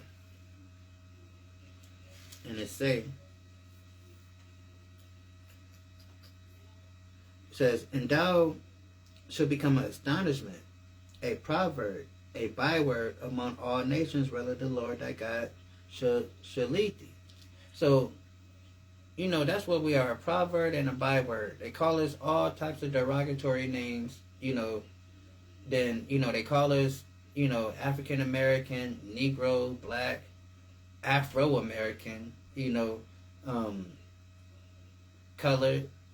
All these different names they have for us throughout the ages, right? Because, like it tells us, it says, "Thou shalt become a astonishment, a proverb, and a byword among all nations, whether the Lord thy God shall lead thee." So they have little smart and wise sayings about us, little, derogatory things to say about us. They make up stuff, to say, and they make fun of us, right? That happens to us, right? Not those people, because you can't even say anything. That's why I have to describe them with the little curly stuff and the saucers on top. Because if I say their name too many times, I might get flagged, right? So crazy. So it can't be them, you know. But it's free range to make fun of us and say harmful things to us. That's why you're allowed to say the word nigga and nobody say anything. I can say nigga all day long on here, right? Nothing happens, right? Because it says, and thou shalt become an astonishment, a proverb, a byword among all nations, whether the Lord thy God should lead thee. And that's what happens, you know. We are a astonishment, a proverb, and a byword, right? And that's how they treat us, like second-class citizens, like we don't matter. And that only happened to our people, right?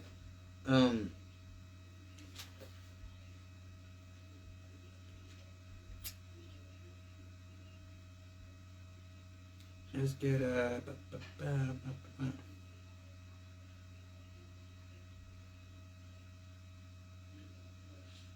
let's get this real quick. Let's get Isaiah. And they say,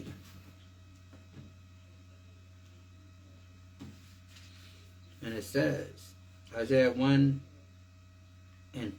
and it says, the ox know his owner, and the ass know his master's crib, but Israel do not know.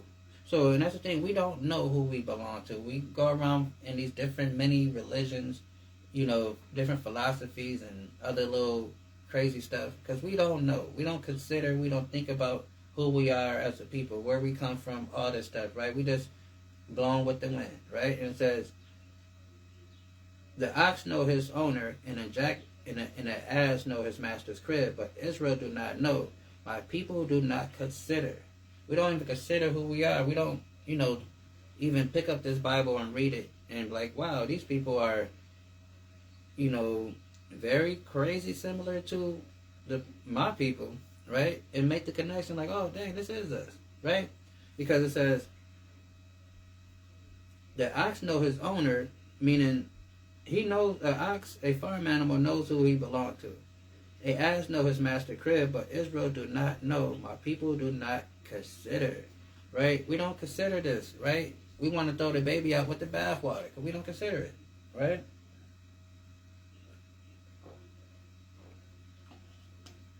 And we're cool with them calling us Hamitic people instead of understanding that we come from the tribe of Shem, right? From the nation of Shem, from the people of Shem. Right over here, Psalms 83. Start at verse 2. It says, for lo, thy enemies make a tumult. They that hated thee lifted up the head. So these nations that hate the people of God, right? You know, and hate the Most High God, they lifted up their head, meaning they prideful, they boastful about the things they have done. And it says, they have taken crafty counsel against thy people. That's what they do. They come together in their little focus meetings, their little conference, their little, you know, little meetings they have, and they say, they have taken crafty counsel against thy people and consulted against thy hidden ones, right? And that's what they do. They come up with plans to further oppress us, right? To further dominate us. And it says, they have said, come, let us cut them off from being a nation. So that's what they did. They cut us off from being a nation. That's why when we read in Jeremiah 17 and 14, even thyself should discontinue from thy heritage, right? So that happened through slavery, conquest, and war. They cut us off from being a nation by passing laws that you can't do this, you can't do that, right? Then pretty soon over time, we come to accustomed to doing the things that they tell us to do. Right? Because it says, they have said, come, let us cut them off from being a nation, that the name of Israel be no more in remembrance. Like we just read, an ox know his owner, and an ass know his master's crib. But Israel do not consider, right? We don't consider that we are the Lord's people. We say, oh, maybe those suntan bottle SPA 95 using people over there is the people of God, right? Maybe that's what's going on, right? Maybe, you know, the chosen people need a whole bunch of SPA, right? A whole bunch of sunblock, apparently, right? Because we don't consider. Because it says, they said, come, let us cut them off from being a nation, that the name of Israel be no more in remembrance. And that's what they did.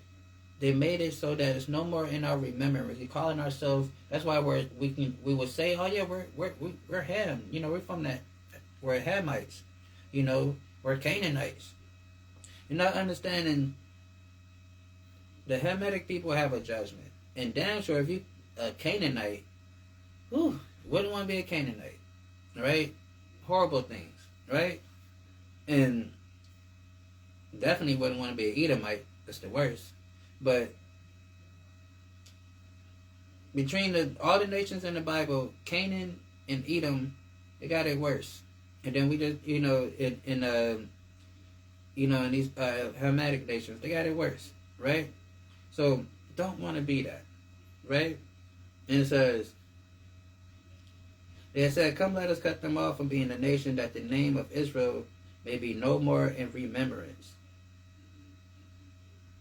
For they have consulted together one consent, meaning they come together, although they may on a global scale be fighting each other and doing all this stuff with each other, but they are on one accord when it comes to oppressing the Black, Hispanic, and Native American people. They agree on, right?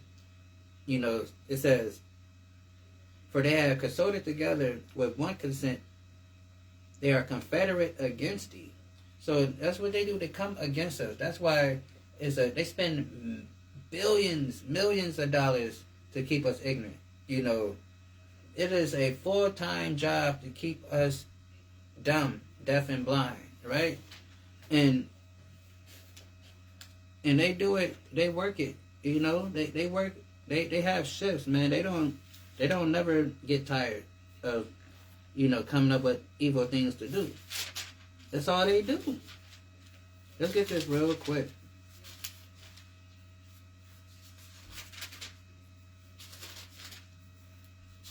I think it's over and right here. Micah 2 and 1, right? Because, again, we have to, we speak from what the Bible says. The Bible says, if any man speak, let him speak as the oracles of God, right? That's what the Bible says. Because some people say, well, why you always say this about this and that and that? Everything I say comes from the scriptures, right? And when I say that these people constantly, all they do is think of evil things to do. That's all they do, right? It's in their nature to do so. They will have it no other way but to think of how they can further oppress and dominate. It says, woe to them that devise iniquity and work evil upon their beds. So meaning they go to sleep at night thinking, how can I further oppress these people? What can I do to make their life a living hell? What more can I do with this? It says, woe to them that devise iniquity and work evil upon their beds. When the morning light, they practice it. Meaning, when they come up with the perfect plan, they come and they put it to work. They put it into place.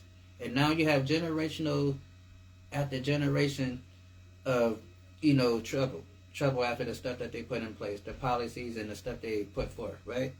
And it says they practice it because it's in their power of their hand. So they can make these policies and laws, these oppressive, policies and laws that they make towards us.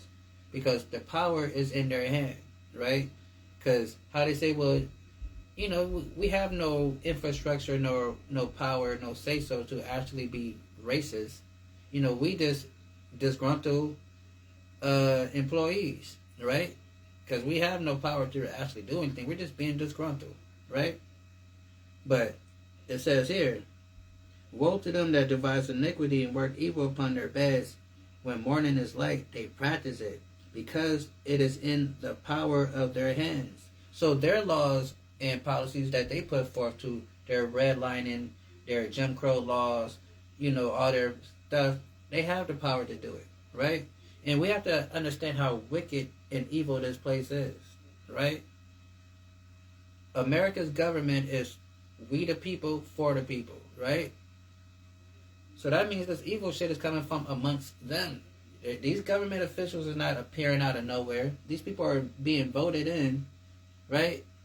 And then they do the things they do. That means not just the head is sick, the people are sick. Because when they say when the head is sick, the body is sick, right? So when you see all these crooked and politicians or these, Epstein-like politicians, it's no wonder this place, like the Bible describes it, is a habitation of all types of evil and wicked spirits, like it tells us in Revelation, right? And then how this government is set up, we the people for the people, right? So this filth is coming from amongst the people, right?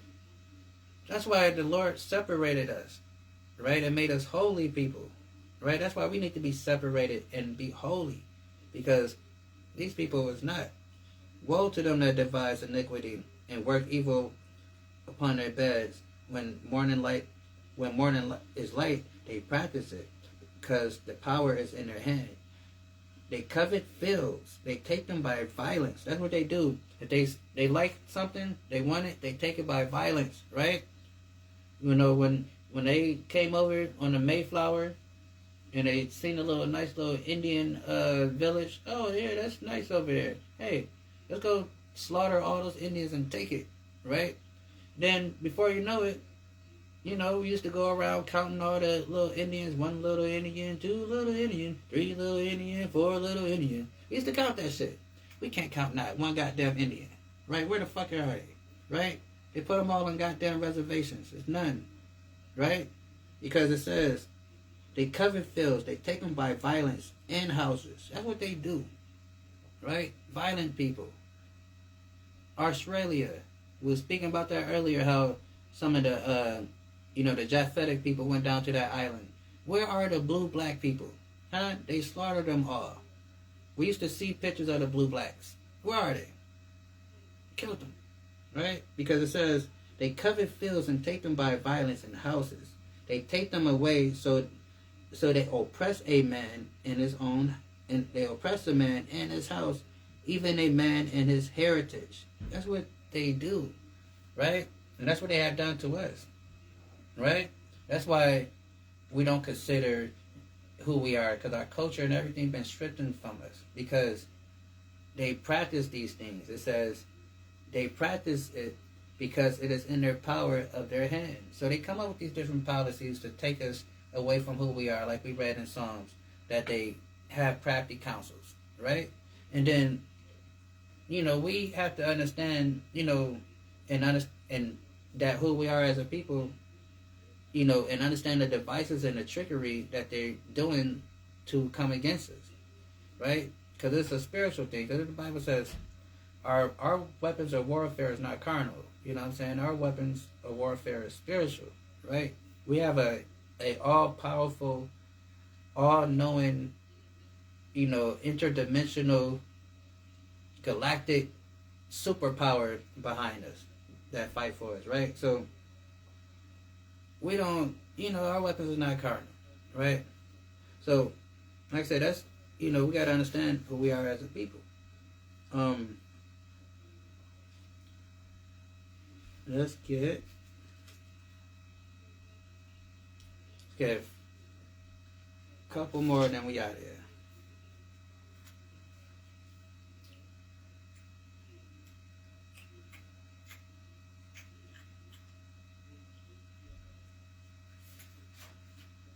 Let's get Luke.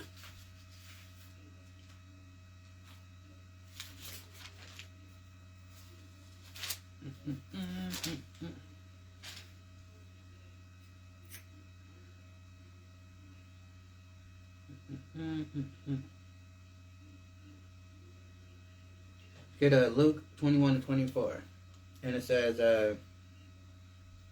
and they shall fall by the edge of the sword. So this is talking about 70 A.D. when the Romans came and destroyed Jerusalem, and we eventually, got pushed out and, and got exterminated, not exterminated, but, basically forced out permanently to now we're scattered, now.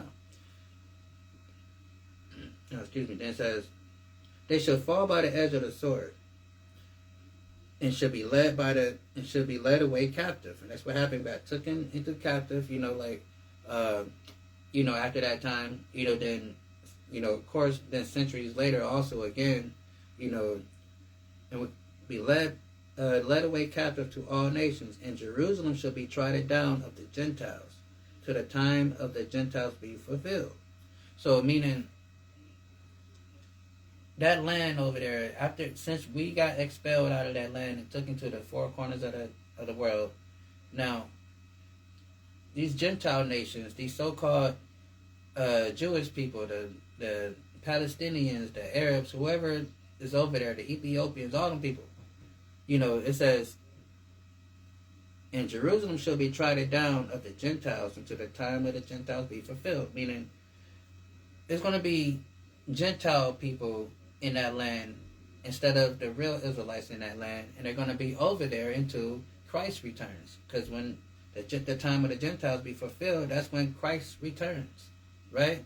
So those people over there is not, none of them belongs over there according to what we just read, right? So it's not, people being racist or mean or xenophobic.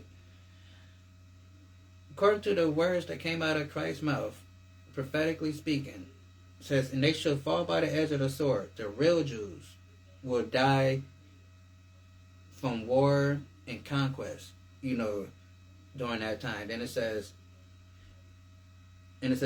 and be led away captive. So after that war and conquest, they will be taken into slavery. And that happened, We end up being gladiators in a Roman Colosseums, right? Then centuries later, they came and got us again and took us up to this side of the world, right? And it says, should be led away captive to all nations, and Jerusalem should be trodden down of the Gentiles. So now those nations that's there now are not the people of God. They are Gentile nations. And it says, until the time of the Gentiles be fulfilled. So they will be there till the time that it be fulfilled. And that's when Christ comes back. It's simple, right? So who are they? Right? And let's do a simple game, a match game. Let's do a match. We all played match before, I hope. We're going to think of a people. We're going to name that country. Right? We can do an exercise, right? So now, we ain't going to go through everything, but real quick. When you look around the world, you see the demographic of the world, where everybody at, typically. And if you're playing the game match, or you putting a puzzle together, right, then you get down to the final pieces, right? Then you start seeing, hold on, this has to go here because this goes there and that goes there. So where do these go, right? So when you match everybody up to where everybody go, there's two people that seemingly don't have nowhere to be. If you just go by, the standards, right? Today's world standards. And that is us and the so-called Caucasian, right? Two people, right? And I say it like that because, we actually do have a place to go. But I'm just saying, if you just look at how we look at the world today and just match everybody where they be, we would not have a landmass, right? To call home, right? And they also would not have a landmass because, they come from Mount Seir, right? The Caucasus Mountains and all that stuff, right? So, if we're playing match, common sense would tell us that we belong over there. Because when you look at the demographic of people, who goes where, you'll see that it's a group of people that should be over there that's not over there. Then it's a group of people that's there, and that puzzle piece don't fit that well. That's why the Egyptian prime minister in 1970 said that the Jews left black and came back white. That's why there will never be peace in the Middle East. He said that. Time magazine, right? So that's what's going on. So, what time it is? I don't want to go too long, but that's what's going on, right? What's that, Luke? It does say one more, right? You see.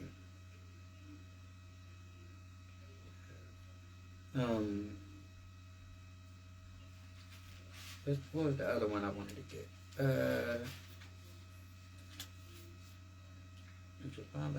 Boom, boom.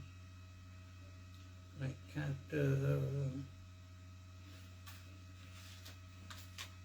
and boom, boom, boom. Oh yeah, that's what it was. Go to Ezekiel real quick.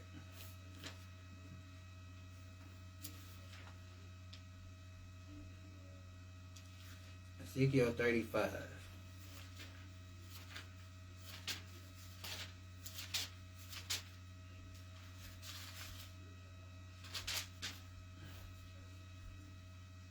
No, Ezekiel 36, my bad. Ezekiel 36 and 5. Let's start at 5. Get to the point. And it says, Therefore, thus saith the Lord God, surely in the fire of my jealousy I have spoken against the residue of the heathen, and against all Idumea, which appointed my land into their possession. So, God is a prophecy. So God is saying He's pissed off at these nations that took over His land and appointed it into their possessions and divided it and split it up and did all this stuff that they was not supposed to do to the land, because the land is only for the people of Israel, no one else. And it says, and what He says, in the fire of my jealousy I have spoken against the residue of the heathen. And we know the heathens is Gentiles. And it says, and against all Idumea. We know Idumea is a Latin way of saying Edom, Esau, Caucasians, white people, right? We know what's going on. We know about the Balfour Declaration. And it says, which have appointed my land into their possession, right? That's what's going on over there. Because what did Jesus say? Are we going to do we believe in Jesus? Do anybody believe in Jesus today? Because Jesus said that they should be led away captive into all lands, and Jerusalem should be trodden down by the Gentiles until the time of the Gentiles be fulfilled. Saying that those people over there are Gentiles. So you believe what sweet Jesus is saying?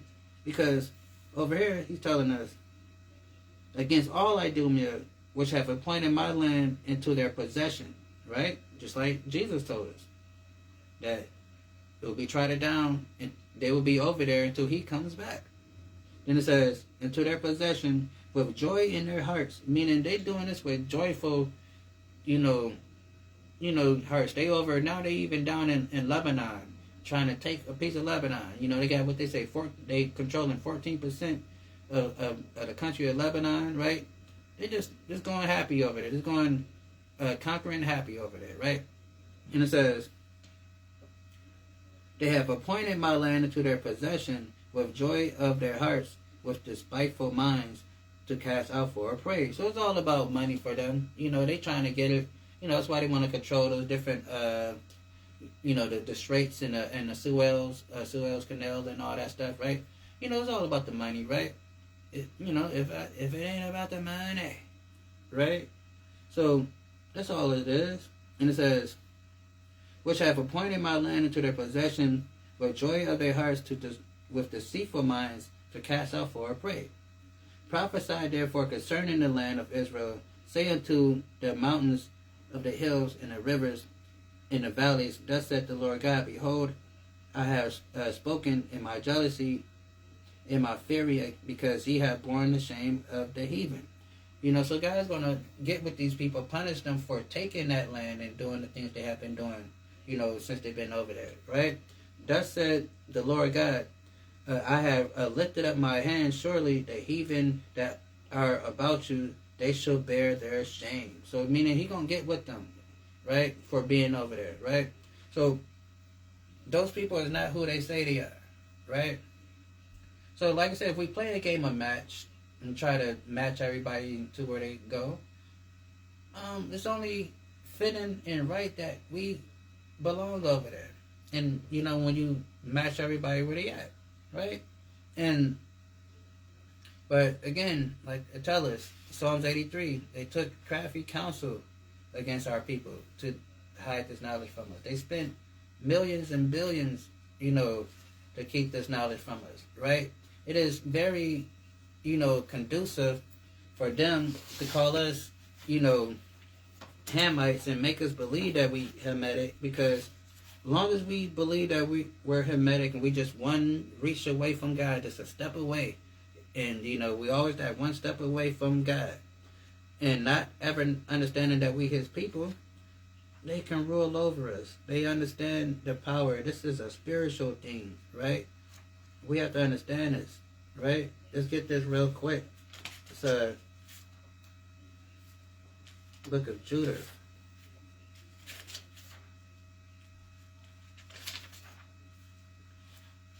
Let's start at chapter 6 and verse 20. So I'm going to get to the point. So now, understanding that, because we don't understand, when I mean, because when I'm talking about the elites, I'm not saying that the everyday average person understand this, but the elites, the ones that control things, the ones that make the needle move, they know this. That's why they do what they do, right? And we're going to understand it right here. It says, Judah 5 and 20. It says, our dear sister Judith, it says, now therefore, my Lord and Governor. So now this is a modern, or say, modern day, what we'll consider a Japanese person. So he's working for the Assyrian army, so he's trying to give them the lowdown on us and let them know, like, yo, giving them the history. And he says this, therefore, my Lord and Governor, if there be any error in his people, and they sin against their God, let us consider this shall be their ruin, and let us go up, and we shall overcome them. So he's, when you read this whole chapter, he's giving a breakdown of the Israelites and our connection to our God and our land and who we are and why we are the way we are, and he's telling his governor, because he want to come and make war with us. He's like, yo, if you're going to try to make war with these people, you need to see, where they at with their God. If they're not doing what their God wants them to do, and they're sinning, they're doing, the opposite of what their God required them, then we can take them. We can do whatever we want to them. We can go in and march down on them, because their God is not going to protect them. These nations understand this. Okay, it's only this new stuff where they try to make this book a universal thing, like God was always for everybody, and everybody knew that God was for everybody. Nah, these people even back then understood that the God of Abraham, Isaac, and Jacob was just the God of Abraham, Isaac, and Jacob. They knew that, right? It's just that these religions, that they done took our book and bastardized it and made it some type of... Nah, it's always been our book and our God. Joel 2 and 27. So it says, therefore, my Lord and Governor, if there be any error in this people, and they have sinned against their God, let us consider this shall be their ruin, and let us go up, and we shall overcome them. Right? So they understood that if we're not doing the law, statutes, and commandments like God require as a people, collectively, then they can conquer us as a nation, right? So understand this. We have a group of people that go around calling themselves the people of God.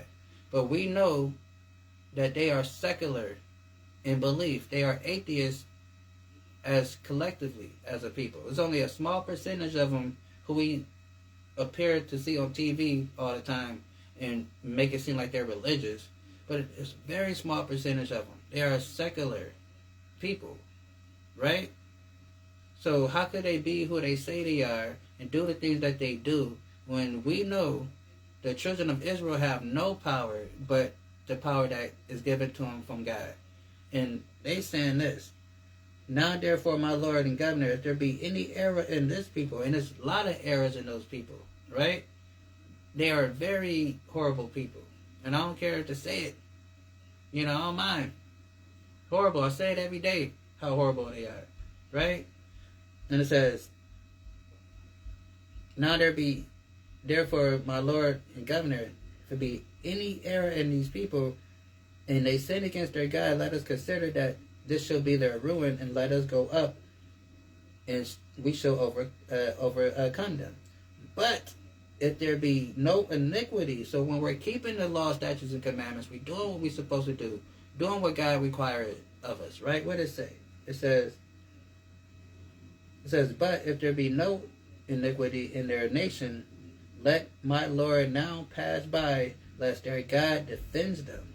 So he's like, look, but if they doing what God tell them to do, and they keeping the law, statutes, and commandments collectively, we better not mess with them people. Don't touch them. Just let them do their thing. If they don't bother us, don't bother them. Leave them alone, please. Because they have a God that fight for them. They have a Yahweh. Then it says, if there be no iniquity in their nation, let my Lord now pass by, lest their Lord defends them, and their God be before them, and we become a reproach before all the world. Meaning God would make us famous. We've touched them people. We'll be the talk of the whole universe on how dumb we were to go against these people. And you saw what he did to the Egyptians, right? Destroyed Egypt, turned that stuff into a tourist attraction, right? They're not even a real nation now. They're ran by the military, right? We saw what they do. You saw what he did to them. We don't want to mess with these people. That's not, because if they're doing what they're supposed to do, they're kind of like super niggas when they're doing what they're supposed to do. Right? So we don't want them problems. So they understood that. That's why when we read in the book of Psalms, they come up with crafty counsel for they come against us to keep us away from our Lord God. Because they understand who we are as a people. And if we understand who we are as a people, then that's power. And they understand that power. Because it's a seesaw. You know how a seesaw is. One side is up, one side is down. So as we're coming up, they go down. And they realize that. That's why what we just read, they said, yo, if they doing what God's supposed to do, leave them alone. If they're not, then we can take them. So they understood that, right? We have to understand that he's our God and none else, right? That he's waiting on our obedience and stuff to fight, to work and fight for us, right? And they know that. That's why their job is to keep us further away from our God through their entertainment and other means and stuff that they promote, right? That's the point, right? And we have to understand that who we are, holy people, separate people. We're not Hamitic people. We read the definition, right? And that's what it is. So hopefully that was edifying and all that cool stuff. I'm going to say shalom, peace. So next time we out, we're not Hamitic. We're not no Africans, man.